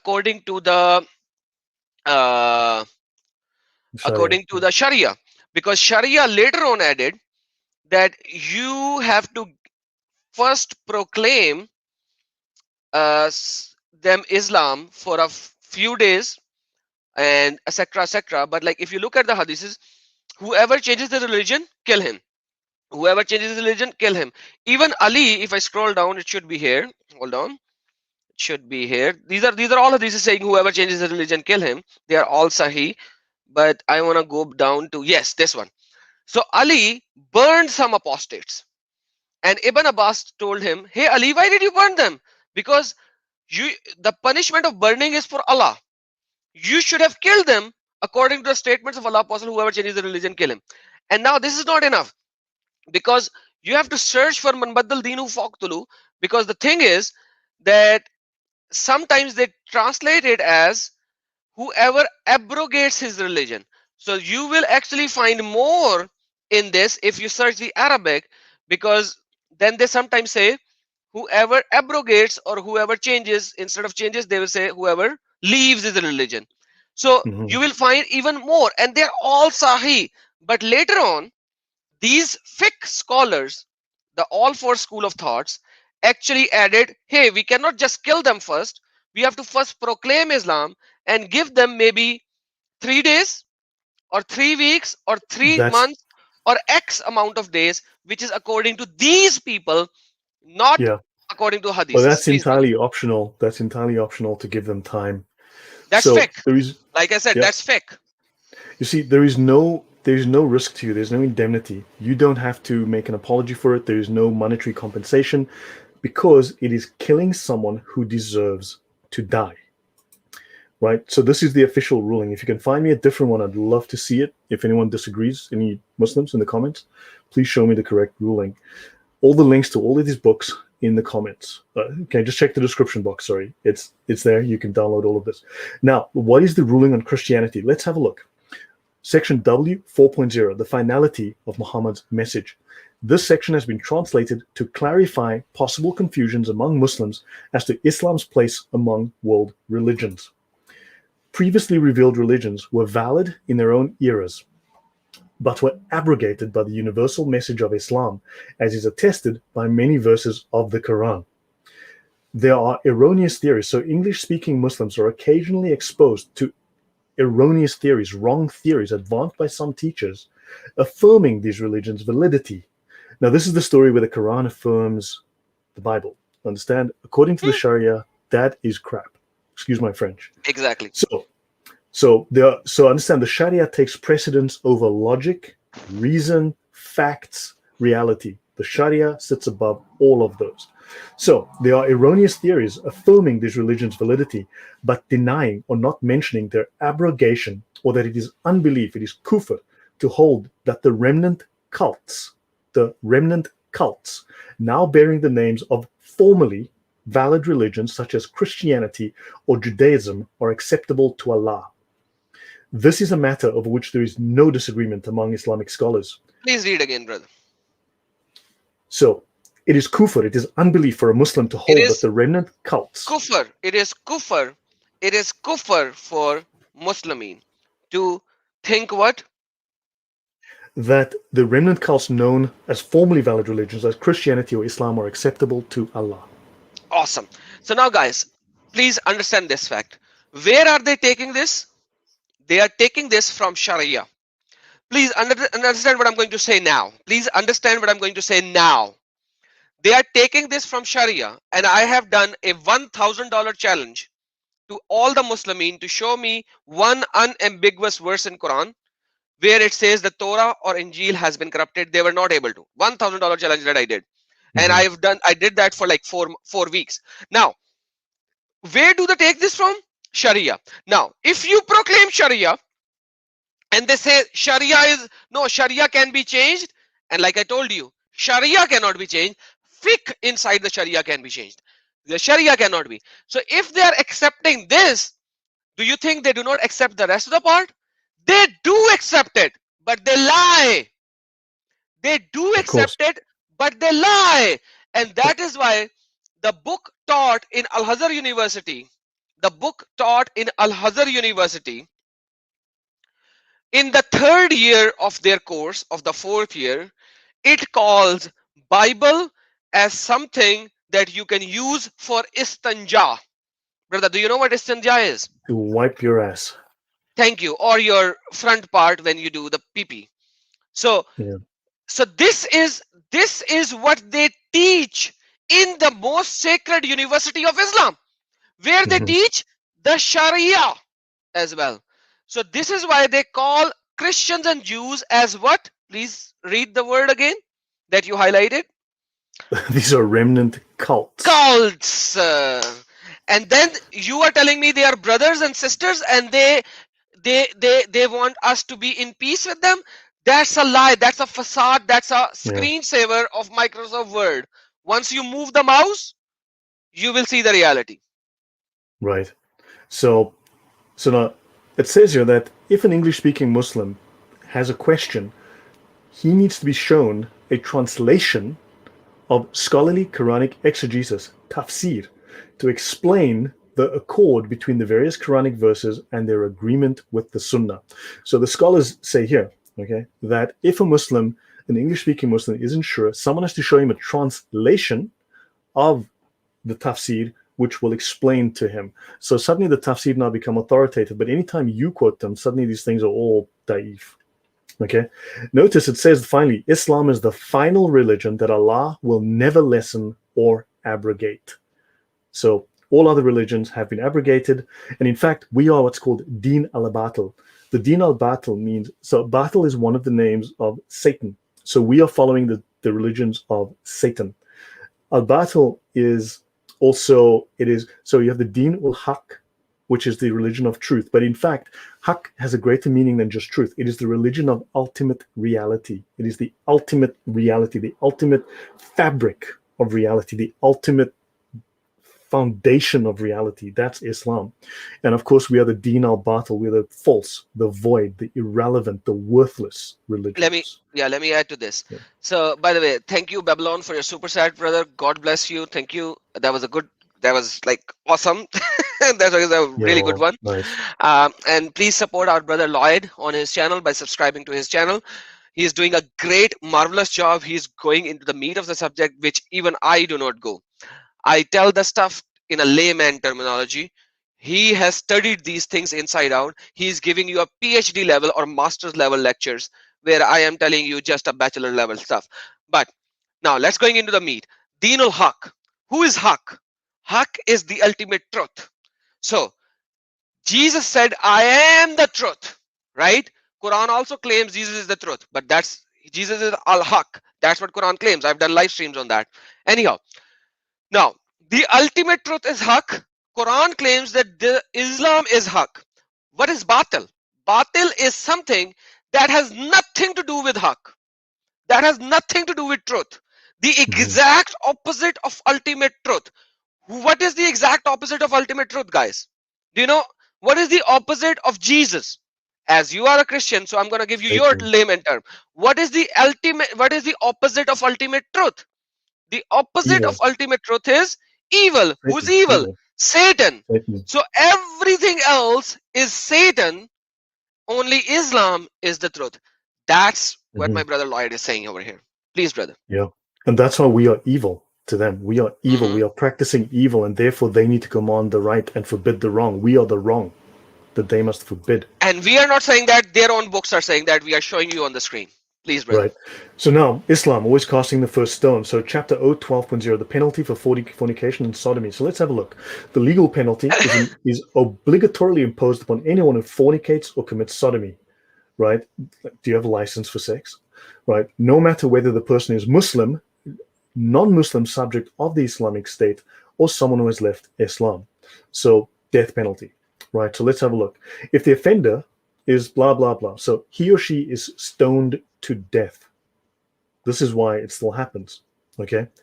They are stoned to death. The penalty consists, and if the offender is someone blah, blah, blah, the secondary penalty is being scourged 100 stripes with a whip, which may actually kill you and does kill people. So if the penalty is stoning and it's a pregnant woman is not stoned until she gives birth and the child can suffice with the milk of another woman. Then you can stone her to death. This Okay, is the so yeah. let me add some certain things over here. These three rulings, these three rulings, after the consensus, actually added to 1, 2, and 3 in this way. And Brother Lloyd, you can definitely disagree with me. But after the consensus, the later on, they came into these 1, 2, 3, because these rulings are part of Sharia, but then the fiqh comes in and which defines them in a different chain. If you are a married person, then you will be stoned to death if you do adultery. Okay. If you are not a married person and you do adultery, then you will have 100 what do you call it, hunters Stripes, or lashes, stripes lashes, lashes, lashes. right? And in that you can very well die, but you will be given 100 of them with the full force. Now the third part is very, very important. Okay. Because what happened was that a woman came to Muhammad. This is a hadith and I've shown that multiple times in Quran. A woman, multiple time in my live streams. Um, a woman came to Muhammad and she said, "Hey Muhammad, I have committed adultery, but I am pregnant." Muhammad said, "Okay, go back and come back when you actually give birth to the child." Woman went back, came back after she had a child in her hand. Muhammad said, "Okay, does this child has anybody else to feed?" She's like, "No, I'm breastfeeding this child." And Muhammad said, "Okay, go back, come back to me when this child is able to walk and eat of his own." So she comes back after 2.5 years. She comes back and she said, "Okay, Muhammad, now I'm here again. What should I do?" Muhammad said, "Okay, stone her to death." Now imagine what is happening over here.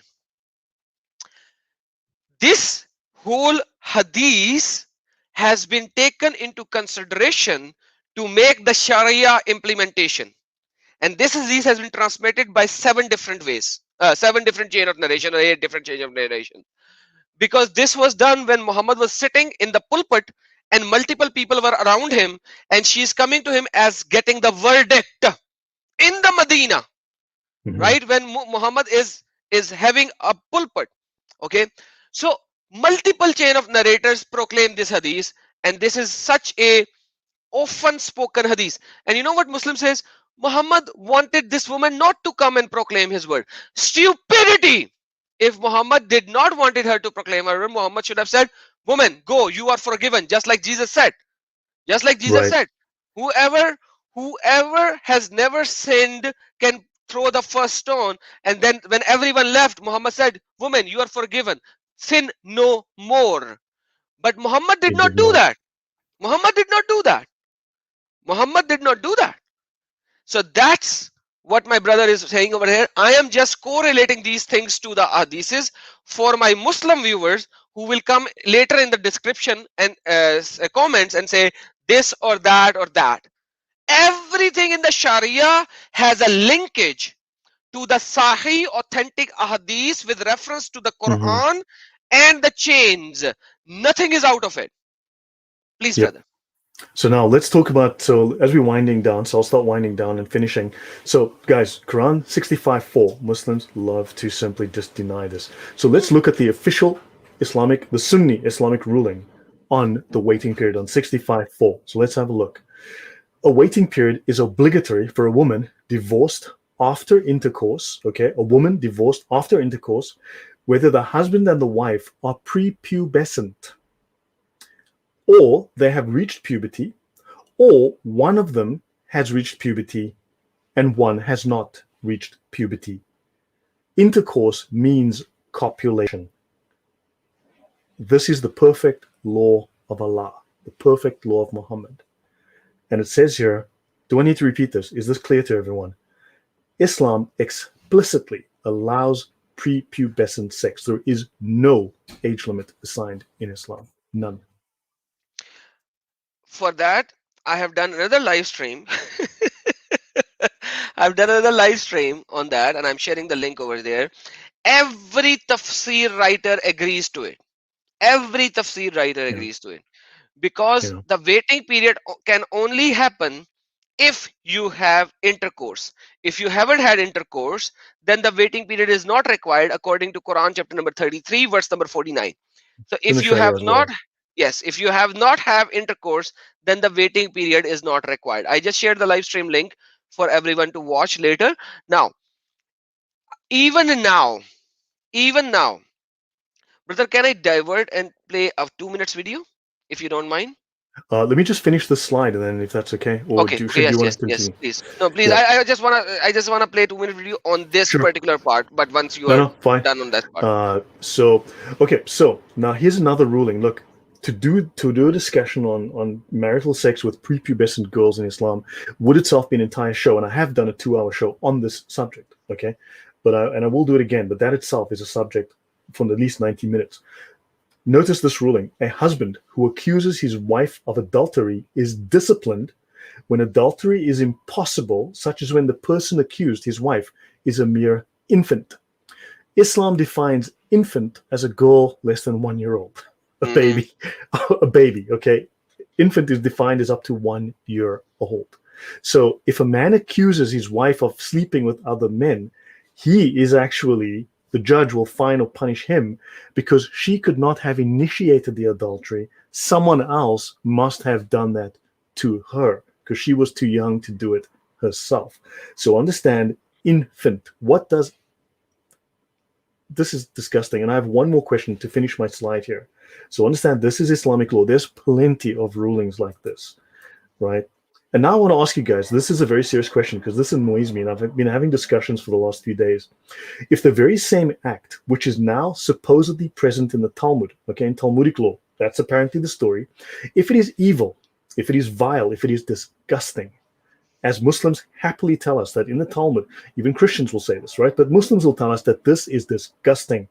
Why is Islam perfect, holy, and pure if it does the exact same thing? Islam allows and it does the precise same thing. Judaism is evil because it does this. Islam is pure, holy, perfect because it does the very same thing. For those Muslims listening, please give me your lies and your excuses in the comments below. awesome. So Thanks. I'll stop there for now. I have sent another video which is sexual Okay. moralities and Islamic studies, and this in this video I have used uh, the Prophet Abu Lay and uh, Bahishti Zever, which is in English it is called what is it called in English, brother? Uh, That's a good question. heavenly Oh ornament. yes, the heavenly ornaments. Yes, sorry. Yeah, Heavenly I ornament. wasn't. Yeah, Yeah, heavenly ornaments. the Disgusting. Arabic Uh, terminology is Bahishti Zever, and I've used yes. heavenly ornament by Yeah. the. So you please watch this. It's very important for you to watch to get the full comprehensive knowledge of this. But right now, let me play. Even Mimi Hijab is bound to state this. Check this out, guys. If you look just at the Quran, you will get the indication that you can have sexual intercourse with a 5-year-old. If you just read the Quran, it is halal. It would be halal to have sexual intercourse with a 5-year-old. And the ones who had never been pubescent before. So you see what he said, right? You see what he said. If we look at the Quran, and I've done a live stream, I've sent you the link for that as well. If we look at the Quran, you will find it that you can actually have it pre-pubescent. How much pre-pubescent? Now this interview that I'm going to show you right now. It's in Arabic, in Egypt, on a live TV telecast, in a live telecast. Check this out. يعني كلام صحيح البخاري. نعم. كلام الفتح، كلام الحافظ في الفتح، كل ده بيقول انه الاتفاق على انه الكلام هنا على الصغيرة التي لم تبلغ الحيض بعد، يجوز تزويجها وإن لم يحدث وفاق تطليقها، والشرع قال هذا فعدتها كذا. مين اللي قال الكلام ده زي ما بقول لحضرتك كده؟ ولا لم يحدث الصغيرة، يعني الصغيرة اللي هي لم تبلغ الحيض يجوز. نعم. يجوز الكلام تزويجها. طبعا الكلام ليس كلامي، انما الكلام على ايه؟ يعني تبقى مثلا، يعني مثلا كم سنة؟ يعني 10 سنين، 9 سنين، 8 سنين، لم 11 يتحدث سن. الحقيقة لم يتحدث سن للزواج. لا، الشريعة الإسلامية كلها، هات لي حد يقول لي اتحدث سن بيوم، بسنة، ب10، ب15، ب20. انت على كده بقى، انت ممكن وهي لسه طفلة بقى شهر او شهرين بقى، ان شاء الله حتى يوم. Even 1 day old. Even 1 day old.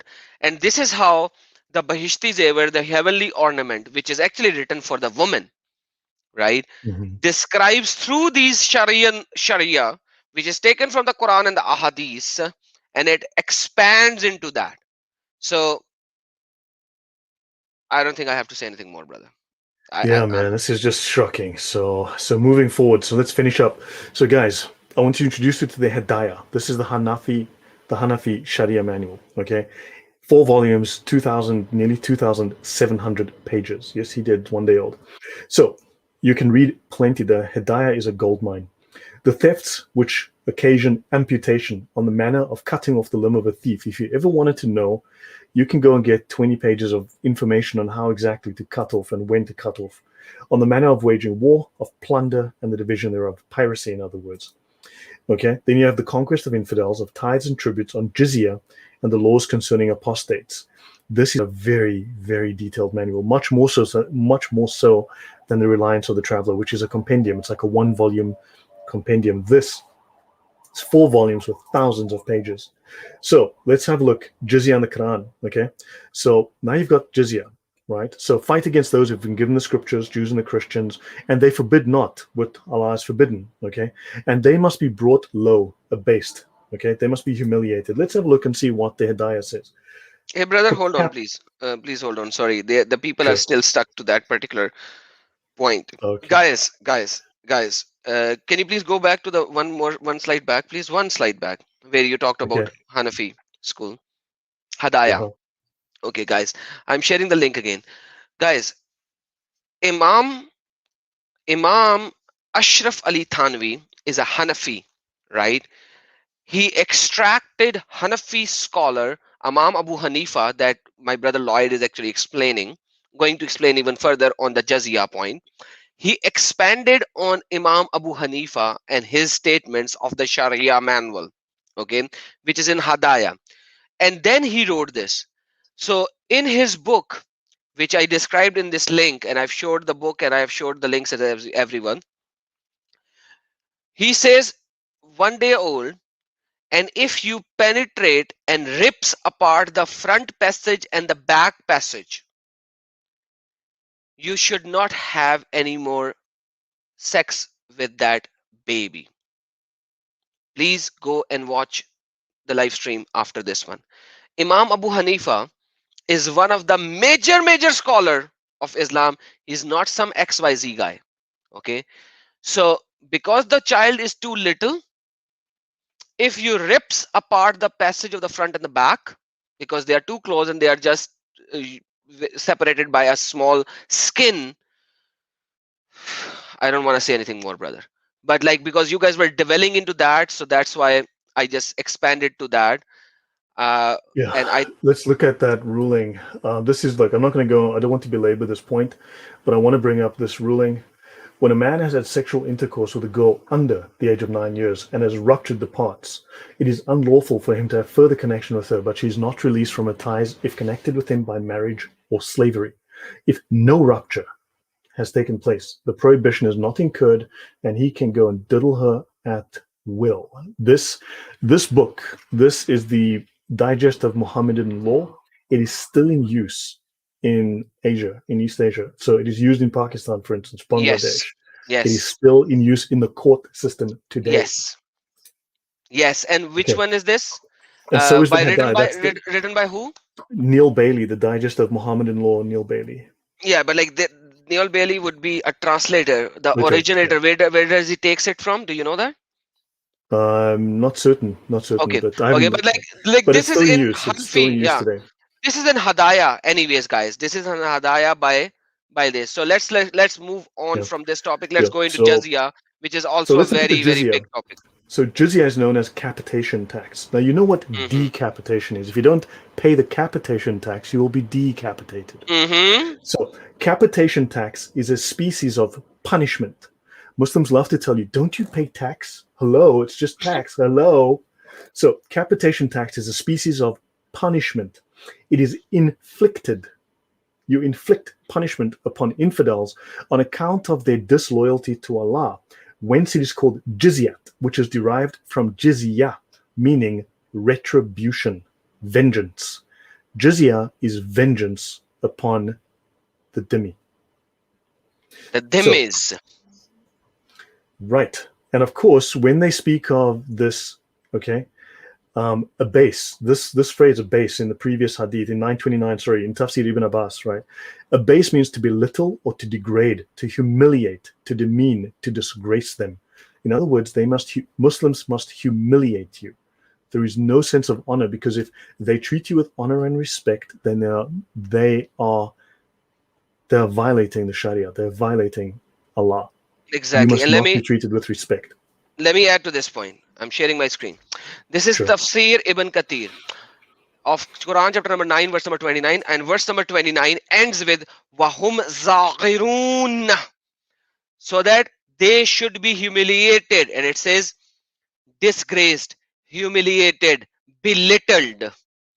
Therefore, Muslims are not allowed to honor the people of Dhamis, they are Dhamis, or elevate them above Muslims, for they are miserable, disgraced, humiliated.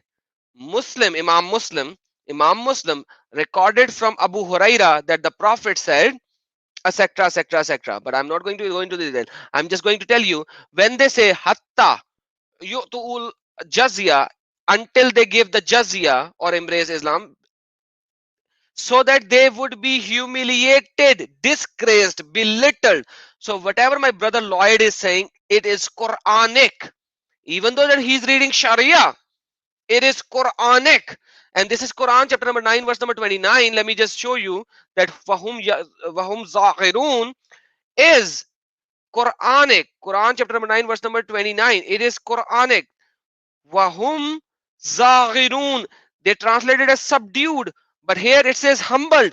But the real essence of this word is so that they would be humiliated, disgraced, and all that. This is Quranic.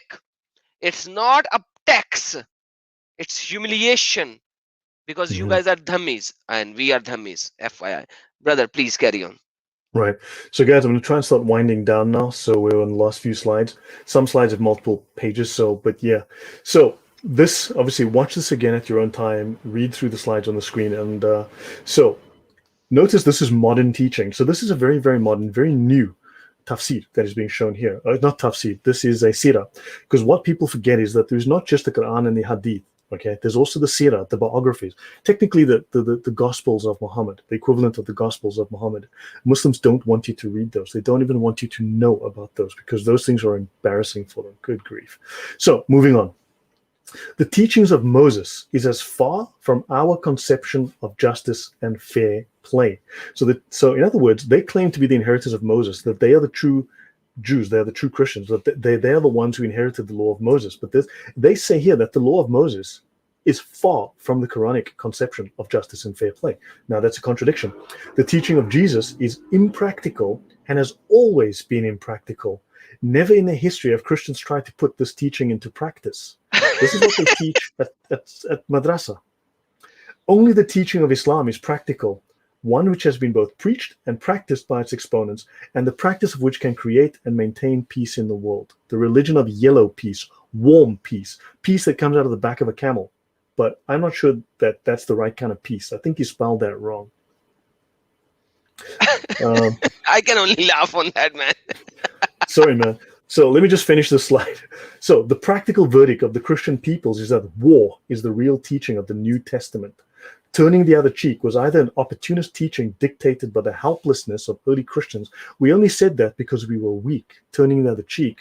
So, in other words, the New Testament teaches war, and they are defending themselves from us because we are going to make war on them because our gospel, the New Testament teaches to make war, and they are just defending themselves. So, Islam does not teach aggression as did Moses. Moses taught aggression, nor does it, like present day and corrupt Christianity, preach a contradiction. It does not ask us to turn the other cheek and at the same time to sell our clothes to buy a sword. The teaching of Islam fits the natural instincts of man and promotes peace in the only natural way. Islam forbids aggression, but it urges us to fight if failure to fight jeopardizes peace and if peace would promote war. If failure to fight means the extirpation or the death of free belief and of the search for truth, it is our duty to fight. In Islam, you do not search for truth. The Sharia tells you what is true. If the Sharia said the sky is bright pink with yellow stripes, that is Then true, it and is. your lying eyes are wrong. Exactly. So now let's have a look at the actual ruling on jihad. Now, there are multiple kinds of jihad. At least 14 that we know of, 14 kinds of jihad, not just the three we're familiar with. But understand, there's the colloquial meaning, the dictionary, the basic meaning, but there's also the legal, the shari definition, the legal, lawful definition. The caliph makes war upon Jews, Christians, and Zoroastrians, provided he has invited them to enter Islam in faith and practice. And if they will not, he invites them to pay the jizya. Now, notice this is contradicted elsewhere. Even the Sharia contradicts itself. Every rule I teach you today can be broken. There is not one that they cannot break. Understand this. There is not a single absolute rule anywhere in all of Islam. Now, the war continues until they become Muslims. So Muslims must make war. Else, they must pay the non-Muslim poll tax in accordance with the word of Allah. Fight those who do not believe in Allah until they pay the poll tax out of hand and are humbled. Quran So this 9:29. Correct. Now let's look at the formal ruling. That was the objectives of jihad. Now let's look at the actual ruling of jihad.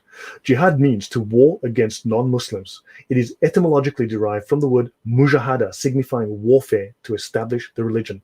The scriptural basis for jihad prior to the ijma, the scholarly consensus, are Quranic verses 2:216. Fighting is prescribed for you. The only absolute rule is disrespect non-Muslims. Yes, that is true, Eric. 2, slay them wherever you find them, Quran 4:89. And 3, fight the idolaters utterly, Quran 9:36. Notice they always say that we take the Quran out of context. Here, the Sharia is just quoting a few words, not even the whole chapter, the whole passage, not even the whole sentence. And it's saying, that's it. It's very plain. It's obvious. It's in your face. And Muslims say, we are out of context. And of course, such hadiths as the one related by Bukhari, where the Prophet said, I've been commanded to fight people until they testify there's no God but Allah and Muhammad is the messenger. If they say it, they have saved their blood and possessions from me. So this last is the formal ruling on jihad. Okay. Now I will tell you that I did remove a small section because that small section is a translation on piece added by the translator of this book. I removed it because it is not in the original Arabic. It was added. So therefore you cannot always trust what you read. Get a second source, a third source.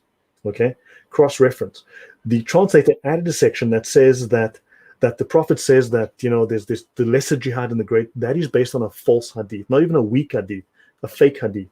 Okay, so that hadith is considered fabricated by many scholars, and I've done shows on that before. And it was inserted by the translator to try to soften this message. It's a lie, Adam. No, sir, you're absolutely right. You're absolutely right, because that hadith, which is a fabricated hadith, it goes against Quran. Let me add to something over here. When you say yuqatilu, they say it is fighting, right? But this fighting is to kill. That is why qatal means kill. Yeah. So qutal means fight, qatal means kill. So this is like fight to kill. When you actually want to have a fight, the wrist fight, you have harab. You have harab, not yuqatilu. And in Quran, you will see harab very little, and you will see yuqatilu or kutila more times than you see harab. For example, let me give you another example. When Abu Bakr did the fighting against the apostate, that fight is called Harbur Ridda, the fight against the leaver of Islam, the apostate of Islam. Harbur Ridda. Why did they not say Kutil Ridda? You know, because in Arabic, and this is the same classical Arabic, this is not new Arabic, because we are talking about the same Abu Bakr right after Muhammad. So it's the same classical Arabic. It's not new Arabic. So why does it say Harbur Ridda instead of Qatl Ribba? Kutil Ribba, not Qatl. Qatl will mean kill. Kutil. Kutil means with the pesh instead of a dash, the pesh. So you see the problem over here. These Muslimin of the West, especially the scholars, they are lying to their Muslims and to us. And this is what we are showing, how much of a lie it is. This is an extreme knowledge that you are getting from the original sources all the way inside. It's not KFC, guys. Please, brother. Right. So just to run this down to finish, guys. So yeah. So for instance, if you move to the Muslim lands, right, under the Sharia, if they've imposed their law, if you stay there for a year, you become a dhimmi. You can never leave again. You cannot return to the Dar al-Harb. The Dar al-Harb is the house of war. So the lands of Islam are the Dar al-Islam, and anything outside of their borders is the house of war. This is the house that is always, the territory, always under threat of invasion and assault by Islamic armies. Okay?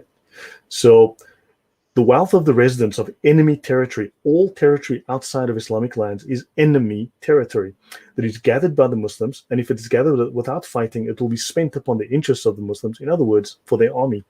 Okay, jizya is imposed upon the people of the book. It states here. Notice men and women are booty due to the permissibility of their enslavement. So yes, in Islam, slavery is still law. They can enslave you anytime they like. So again, in the Tafsir Fath al-Bari, this is the major commentary. Not only the Quran has commentaries, even the Hadith have commentaries. These as commentaries. So, yes, and Fath al-Bari is the major commentary on Bukhari. And they say here, I've been commanded to fight the people. So understand? So this continues. Now notice the people of innovation. Okay, so we must accept the Sharia as revelation. The Sharia is considered revelation in the Fath al-Bari. We understand from the Hadith that whoever restrains from declaring Tawhid must be fought.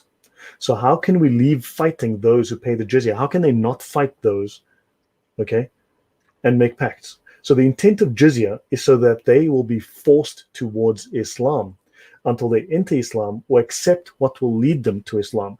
They must make you a Muslim. There is no compulsion. This is not true. The scholars here, this Tafsir Sahih Bukhari, the Fath al-Bari, this is a compilation between Al-Azhar University and Medina University. The two top Islamic seminaries have written this, and these are their rulings, right? So let me continue here. So understand, no compulsion. So subject to the original penalty, which is destruction. In other words, idolaters, which is us, must be killed. We are subject to the original penalty, which is death. So it is lawful to make slaves of the idolaters. And by reducing them to slavery, they are deprived of power over themselves. They are deprived of power over their own selves by imposition of capitation tax. It's not just tax. It is, understand what this is. And they must pay the Muslims the produce of their labor. So it's extortion, it's theft. If the Muslim army subdues infidel territory before any capitation tax is established, the inhabitants, together with their wives and children, are all plunder. You all plunder, you are property of the state, and it is lawful to reduce to slavery all infidels. There you go. Now, notice the infidelity is also an atrocious thing because, okay, apostates, but notice we must all embrace the faith or be put to death. Shafi holds that it is lawful to make slaves of the idolaters, right? Jizyat. There are two kinds of capitation tax. Hold on from this, yeah. Let's finish slavery first. Guys, I have done approximately 3.5 hour long part 1 and part 2 on slavery. I'm just sending it out to you guys now as in the live chat. So Islam does not abolish slavery. That's a big fat lie. That's a big fat lie. It gives you ways and means to keep slavery.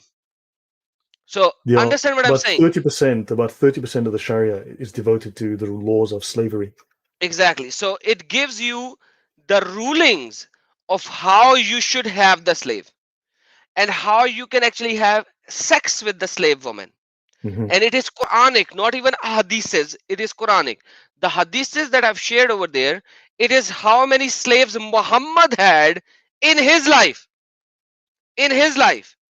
So this is how it is. Rob Christian, brother, God bless you. Yes, that's the Muslim comment saying it does not say that. So, brother Rob, whenever you are, if you are free, please do join in. So, Right. Islam does not abolishes slavery, it removes. No, no, no. It gives you the ways and the means to keep slaves. To Yes, keep it tells slaves you and how to keep exactly. slaves. And Muhammad had so many slaves. Muhammad loved slaves. And that's what I've Yep. showed in the 3 hours live stream that I've shared part one and part two. Yep. Please subscribe. In the Sharia, slavery is actually just a form of commerce. It falls under sales. So understand that when the Prophet spoke, okay, basically capitation tax or the jizya is due only in lieu of destruction. In other words, pay this or die. Destruction, they mean death. Capitation tax serves as an aid to the troops, to the army, right? So capitation tax is in lieu of assistance. So in other words, because you are not joining the Islamic army to then go and invade other countries and fight other people to make them Muslims, you need to pay as punishment. You then pay them as punishment. Thank you, Rob Christian. Good to meet you. Hi. Right. So capitation tax is imposed because this is mentioned in the Quran. Okay. It is imposed as a return from the mercy and forbearance shown by the Muslims for not killing you. By the way, guys, capitation tax, you have said it 3 times. What is capitation means? Do you know that? Can you explain capitation for the viewers Um, in the English terminology? it's the opposite of decapitation. You want to keep your head. So yes, so if you want to keep your head, you have only two things: either pay jizya, which they proclaim it's a protection tax. Okay, protection tax against who? Against Muslims who have Yeah. occupied your land, and they will capitate you if you don't pay tax. If Yeah. you don't pay tax, that protection tax, which is called jizya, it's not a protection tax. It is Yeah. so that you would be humiliated. It's a Yeah, form of head poll tax. tax. A poll tax is a head tax. So it's from poll tax, and a poll tax is a tax on your head. So, yeah. So, in other words, every subject of the Muslim government is by the law enjoined to afford towards carrying on the enjoined war with infidels. So, they must make war on infidels. Okay, tax or acts, as Gospel Edge says, yes. Capitation tax is imposed, and Shafi argues that destruction is incurred by all infidels. Everyone must be killed unless they pay. So they have a global war. So let's have a quick look. Lying to non-Muslims, cheating them, and backbiting them might become permissible, as may killing them, according to Muqtasal al-Qaduri. This is one of the most basic of the Sharia manuals. And when you become an imam and go to seminary to study Islamic law, you probably start in some curriculum. You start with this book because it's the simplest, most basic, and you work your way up to the Hedaya. The Muslim is not to lose sight of Islamic injunctions. One may not be nice to people at the expense of compromising Islamic principles. Remember that, okay? Don't be nice to people if it means that you're going to have to violate Islamic principles. And even if Moses were alive on the earth today, Moses would have no option but to follow Muhammad, right? Uh-huh. Slay the polytheists. Sorry, yeah. Slay the polytheists, lie in ambush for them everywhere. This is in Shafi's Risala, okay? The Risala is effectively obsolete. There were two versions of the Risala. He wrote one early, he wrote one late. All this knowledge has been absorbed and put into the reliance of the traveler. Fight those who do not practice the religion of truth, of those who have been given the book, until they pay the jizya. The apostle said, I shall continue to fight unbelievers. Umar collected the jizya on the basis of the Quranic communication until they pay the jizya and have been humbled on the basis of the Quran, which states that unbelievers must be fought until they accept Islam. Understand all of these books. Let's look at the Kitab al-Siyar al-Sagir. Al-Siyar al-Sagir. This is basically international law, Islamic international policy.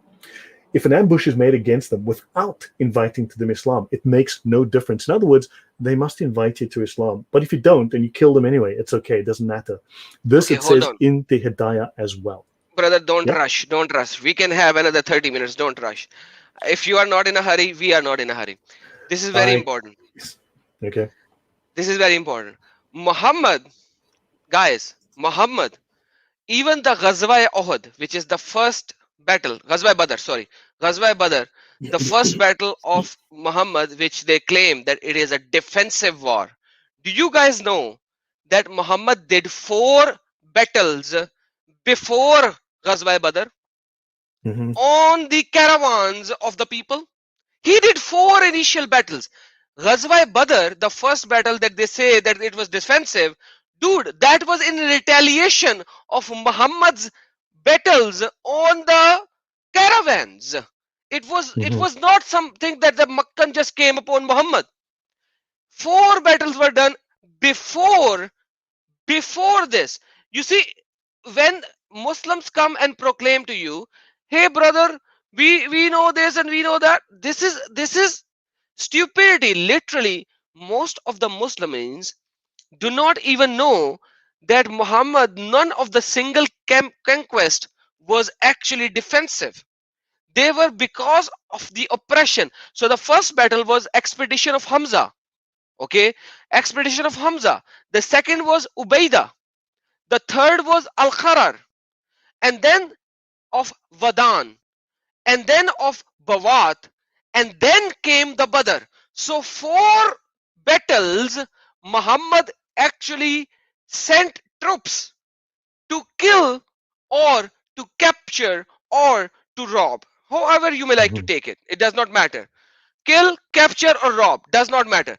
And the last battle that they did in Bawat, they actually not only killed, captured and taken their Male Ghanimat. Male Ghanimat, can you please translate if you remember? The capture of war as the booty of the war. And they took it to Muhammad. After that, Badr happened. After that, the Kuffar Makkah came upon Muhammad. So it was not something that just happened out of the ordinary. Hey, Muhammad has some tribe in Medina, we should have fight with him. No, Muhammad was the initiator of those. Right, Muhammad was the initiator of those. right. So please now read this thing again, the last 2 sentences. Please, brother. All I right. beg you to please read them again. So if ambush is made against them, the disbelievers in the daytime or during the night, without inviting them to Islam, it makes no difference. No difference. So, It in makes fact, no difference. there is a ruling in the Hedaya, which I didn't show because I can do a separate show just on jihad as well to show you all the Sharia rulings on it, all the scholarly consensus on it. However, it says that if you kill women and children, you must not do this because it is forbidden. It says it's forbidden to kill women and children. But then the very next sentence says, but if you do kill them, it's okay because they're not Muslims. Oh, there are so many hadiths on that. Yeah, it So says when, there's no punishment. They're not Muslims, so it's fine. yeah, because there are so many hadiths on them. At the time of Khaybar, they were making raids on the polytheist, and they said, the people said to them, hey, Muhammad, these on the night raids, women and children are being killed. Women and children are being killed. And you know what Muhammad said? They are of them. They are they are of them. So you do not have to worry. Let me share this hadith so that Yeah, people will not say, hey, Adam is yeah. saying something or you are saying I'm something just wrong. showing the ruling on slaying of Sorry, women brother. and children as well. But yeah, Sorry, no brother. need. I It's took fine. I took No control. worries. Sorry, my Yeah, bad. My bad. it's Let fine. me just show this and then I will give you the control again. So this is Sunan ibn Majah. Prophet was asked about the polytheists who are attacked at night. Attacked at night. Who is attacking? Muhammad and his followers. And among them are women and children are being killed. He said they are from among them. Multiple Sunan Sahih Muslim, same hadith. Sahih Muslim, when asked about the women and children of the polytheists being killed during the night raids, said they are from them. Does not matter if they are being killed. Multiple hadiths on that. I don't need to go into subject in detail on that. But Yeah, this is the reality, guys. This is the yeah, reality. Sorry, brother, yeah. I took the stream over. Please carry Yeah, on. let me show you. So this is the formal ruling within the Hedaya. So the Hedaya is the most complete of the Sharia manuals, the most detailed.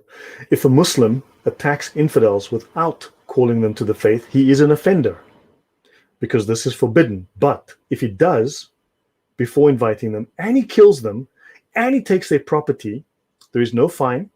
He has to do no expiation and no atonement are due, because that which protects them, Islam, does not exist in them. So, Exactly.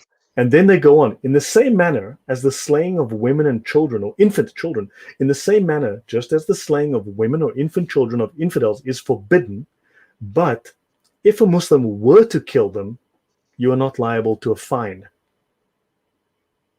It's okay. Don't do it. But if you do it, it's okay. Hold on, brother. Hold on. Hold on. I gotta share something. I gotta share something now once again. Yeah. Okay, if you go to Sahih al-Muslim, this is the first book, second book. In this book, you go down to the first book called Kitabul Faith, the Kitab of Iman, the book of faith, the Kitabul Iman. If you go to this book, the first time the Shahada is mentioned, the Shahada is in this book. In this book, in chapter number 8, in chapter number 8 of this book, it is said the command to fight. This is the title. It is not even the hadith. This is the title of the book of Kitabul Faith, the book of faith. The command to fight the people until they say La ilaha illallah Muhammadur Rasulullah. So until they accept Muhammad as their prophet and Allah as their God, the command to fight those people and establish salah and etc etc etc. Whosoever does that, his life and his wealth are protected. Mhm. His life and his wealth is protected. And when we see into the hadiths of that, they all describe that in detail of this thing. Same thing. Till they testify to the fact that there is no God but Allah, La ilaha illallah Muhammad Rasulullah, and believe in me, I am the messenger I have brought. And when they do it, their blood and riches are guaranteed protection on my behalf. Otherwise, not. That is what my brother Lloyd is showing from Sharia ruling. So Yeah. Sharia ruling are not against Quran and Hadith. They are Yeah. So absolutely right on spot. Yes, brother. understand, there are no absolute laws in Islam. There's not one. There's not a single absolute law in Islam. There's no unbreakable law in Islam. Not a single one. So understand, don't kill them. But if you do kill them, it's okay. Don't worry about it. Don't kill women and children. But if you do, well, whatever. Want a So burger? what? Yeah, so what? Exactly. And so finally, understand that, look, I've touched on points. I mean, on many of these slides, I can do literally a 2-hour show just on some of these topics alone. But understand that anything that is not Islamic is the territory of war. You live in the territory of war. Okay? They are fighting a war with you. You just don't know it. And the final slide is this. So there's the prohibition of warlike operations during the sacred months. So the prohibition of sacred operations during the sacred months has been abrogated. It is reported from Mujahid, blah, blah, blah, that the prohibition of war in sacred months has been abrogated. The abrogating verse is the saying of Allah, slay the polytheists wherever you find You them. find them. That's chapter number 9. I forgot which one. Do you know the verse? 9:5. 9:5. Yes. So understand, this is, so I want to end here, guys. So this, I've given you a taste and I've given you an overview of the Sharia rulings and how they are consistent across any number of Sharia manuals, no matter which ones you grab. They all say the same things. The scholars do not disagree. Sure, they disagree on whether some like coffee, some like tea, some like 3 sugars, some like no sugar, some like 2 sugars, some like instant coffee. Sure, they'll fight about that whole day. These issues, there's no disagreement. I'll end here, Adam. All right. No, brother, you are absolutely right. And in these 2 hours, what you have done is you have given so much wealth of knowledge, so much wealth of knowledge that people has to dwell into it and understand it, because this is the reality. And the Muslims who are on my channel, and I know that you guys are listening and watching, who wants to come up? Now is the time to come up. Instead of stating something in the chat later on, why don't you just come up right now, right here, and explain? Well, This is the my time. point here, it's 11:30 for me almost, and I have what we can do is I can stay a few minutes, but what we can do is we can schedule a show where they can come on and debate or discuss what we have shown here if they want to, because I don't want to be up too late. Oh no, that's okay. But like, even though if you are not here, even though if you are here, you are going to demolish them fully. But Hmm? even with a child like me, they run away. They just run away every time. Why do they run Yeah. away? It shows their issues. By the way, brothers, guys, and sisters, whoever are watching, this brother Lloyd, I have watched his channel. Quite frankly, I have not seen anybody going into this depth of Sharia to this extent. And he has the terminologies that these use. I don't even remember these terminologies. This guy does. So please subscribe to his channel if you want to know the terminologies and you want to come into apologetics and to work with these people. This is his channel link. I have shared it multiple times already. Subscribe to his channel, Thank you. support this brother. If I am supporting him, if I am going into his channel and learning from him from these for these terminologies and Sharia, dude, I haven't studied the Sharia. I was in a Muslim country, so I know what is implemented there. I have studied Quran, I have studied Tafsir, I've studied Sunnah, but how these things actually correlate perfectly into Sharia, this is not my cup of tea. This is your cup of tea, and you are doing that. And every time somebody will come up with a Sharia, I'm gonna hit you and I'm gonna say, "Hey, brother Lloyd, why don't you come up and tell us Right. about the Sharia?" And anybody who has to have a debate or a discussion with Lloyd, they can come to my Discord channel. They can arrange a meeting with him to talk about Sharia or Talmud or anything. Once again, remember, we are not Jews. We don't support Jews. But what is right, we proclaim. That's the Yeah. reality. Yeah, So, we just want to be honest. And also, I don't think we can call people by lying about them. We tell the truth about Islam. We want to tell the truth about whatever the Jewish scriptures are. And I think by offending deliberately, look, we're not deliberately trying to offend Muslims, but speaking the truth is offensive to them. Revealing the Sharia is offensive to them. What can we do? But we speak the truth, and by lying about things, we're not making it better. So we just want to speak the truth. exactly. And everyone, thank you so very much for the support. And the Murtad of ex-Muslim, welcome, brother. Thank you. And happy Eid to the Muslimin who are enjoying Eid, which is a very pagan festival. Uh, God bless you all. And once again, anything that we have stated, either me or Lloyd, in any of the we have backed it up with the authentic sources. Yeah. If you think we are wrong, I always invite and share the invite to come up live. And I did that on StreamYard just because so that certain Muslimin who stated last time that we were not given the invite, now is the time. Do you want to come up? Do you want to refute anything we stated? We are here. We are backed up by your own sources. By your own sources. I'd say, look, everything that I've used here is linked in the description box. If you're Muslim, go and read your own sources. Grab your Sharia manuals. If there's one that contradicts this and says something else that gives you a different definition of jihad, please show it to me. I'd love to see it. Okay?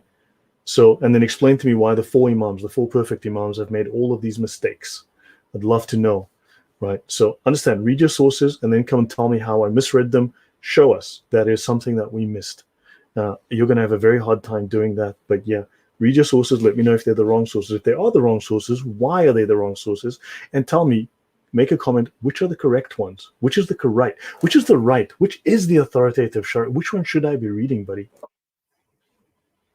Exactly. And brother, can you give the answer to the debit try? Because I have my answer, but is there something What is written in David the Sharia? asking? Adam Sika, I'm always curious how much the jizya. Oh, how much is the jizya was an amount of. Basically, look, if you look at a percentage amount, it's up to okay. There is no maximum that is set, so they could force you to pay, but at least typically, historically, it's about. I have a show on this. I actually do have a show on Demis and Jizya on my channel, very detailed, very lengthy. It covers like 60 pages Can you of share the rulings. link?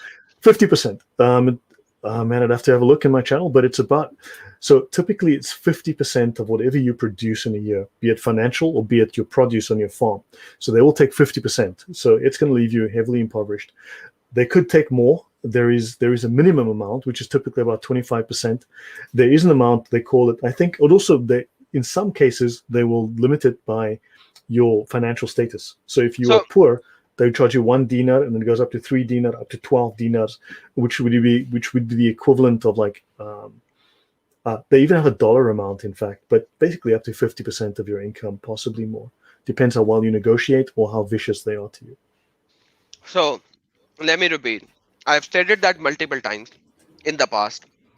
So what you are agreeing with me that jizya does not have a fixed ruling, unlike when Muslim claims that Muslim has to pay zakat, which is only 2.5% on the saving, not on what they earn, but on the saving what they saved in the last 1 year.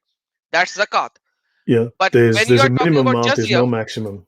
Yeah, yeah, but when you talk about jizya, usually the minimum is 50%, 25% of your earning, not on your saving, but on your earning, 25% of your earning, not on your saving, whereas zakat is on your saving and it's not 25%, it's 2.5%.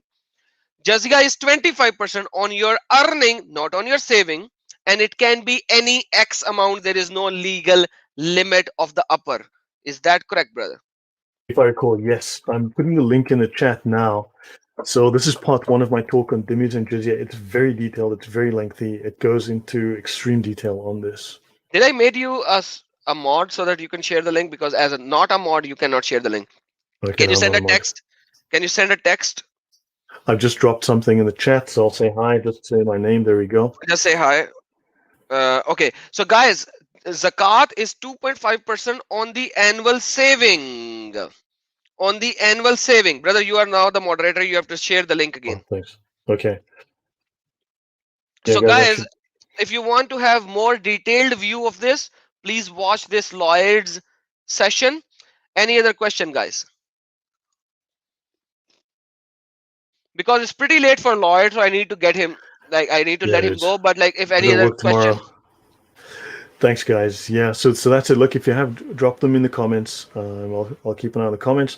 Otherwise, anyone can ask me to step up afterwards, and we can talk about this in another show.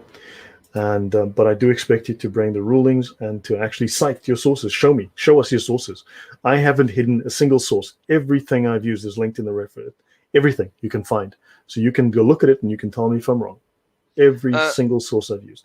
brother Lloyd, I'm sorry to state Yeah. again, but you have to share the link again because now you are a moderator. Earlier link did not go through.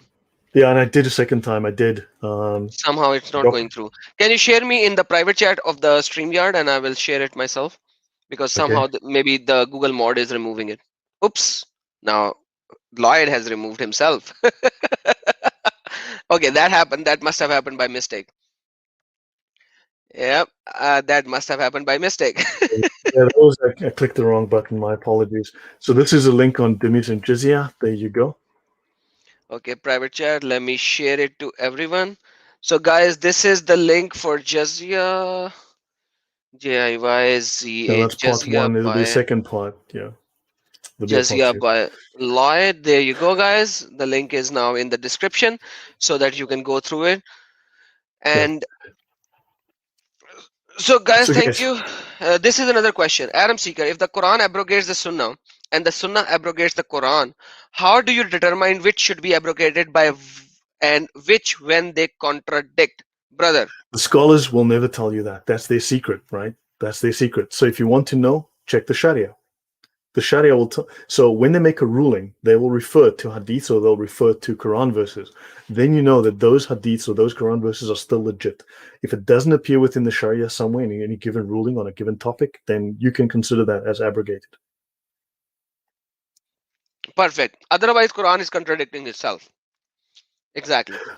Yeah. Any other question, guys? I mean, Uh, look, honestly, they don't listen to. Look, I've said this many times, but they don't listen to the Quran. If the Qurans all disappeared like this tonight, not a single Quran left on earth, the scholars wouldn't even notice. because they don't. The scholars don't read the hadith. They read the tafsir of the hadith. The scholars don't read the Quran. That's for the lay Muslims, right? They read the Sharia. They read the scholarly commentaries by the other scholars. Scholars read scholars. They don't read the book itself directly. That's only for dealing with lay Muslims. And a lay Muslim, when he says to you, I am a Muslim and I follow Quran, he's lying to his bones or he is Yeah. ignorant.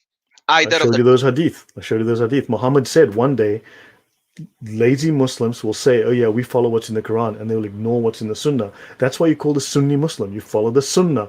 You're not a Quran Muslim. You're a Sunnah Muslim. That is why you are Sunni. Yeah, and the And Sharia contradicts itself too. People, just seriously, it does that as well. So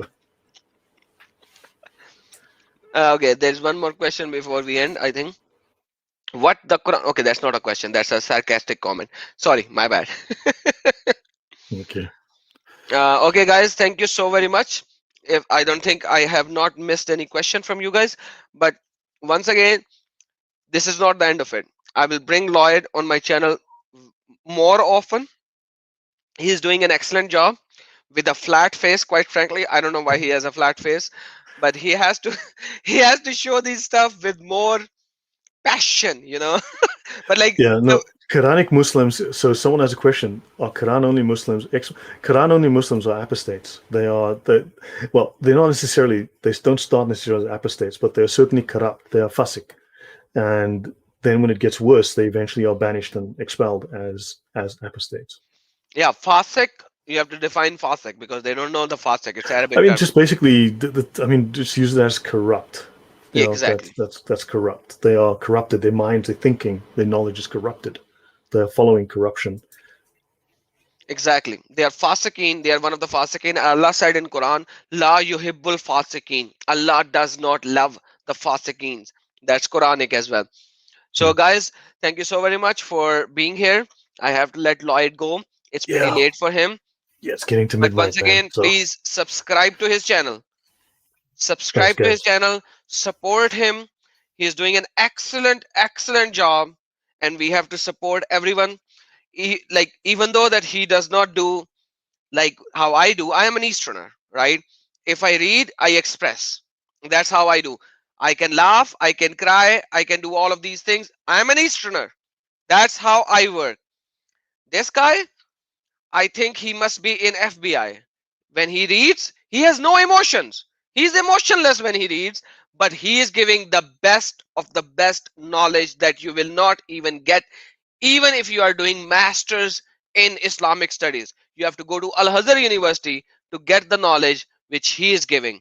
So learn from him, guys. Romeo Learn from says, Adam, let him go to bed already. him. That is almost midnight here. I gotta go. I still gotta do some work, and then I All right, gotta brother. yeah, God bless you. I gotta start early tomorrow. But thank you guys. This has been fantastic. Appreciate being on the channel. Guys, yeah, remember, make jihad on the like button. Beat it until it's blue. All right. Oh yes. And I have like a And couple of dislikes as well. So Muslims did listen to our session, so that's good.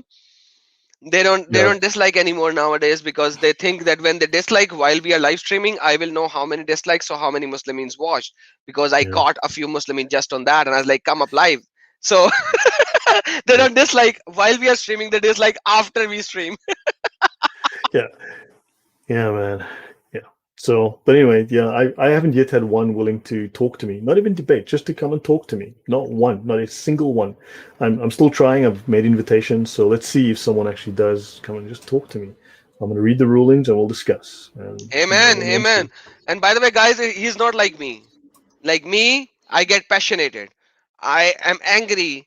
I am whatever you may like to call it because you guys call me all of these things. So fair enough.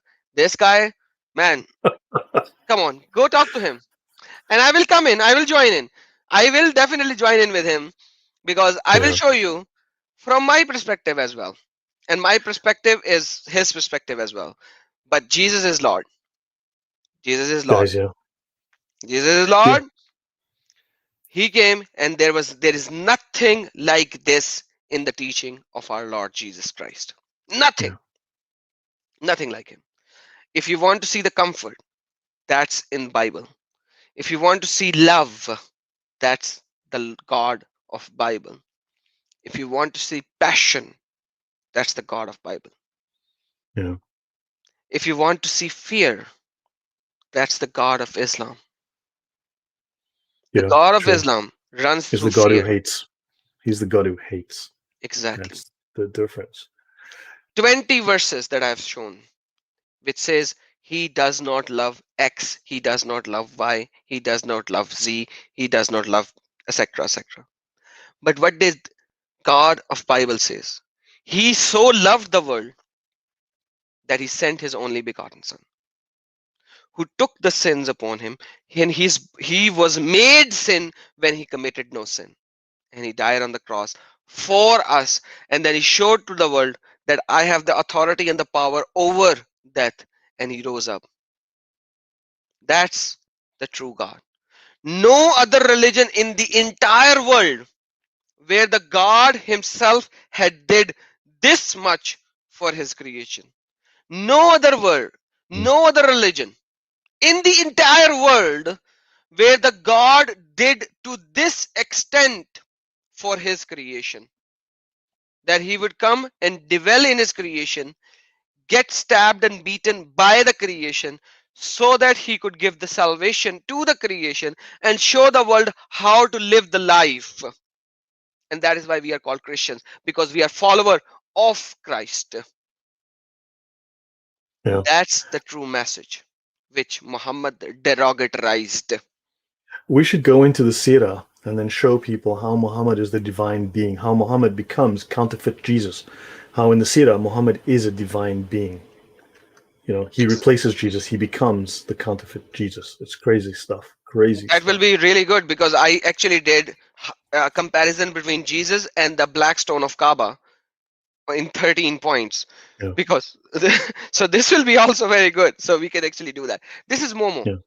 So guys, Okay, yeah, I really but it's late. It's nearly midnight. I seriously have a hard day tomorrow. Got so work so first thing before early in we the morning. go, you have to do one thing. You have to follow me and state this sentence: Yeshua Yeshua Akbarul Azim. Akbarul Azim. Yeshua Akbarul Azim. Amen. God bless you guys. Take care. Bye bye.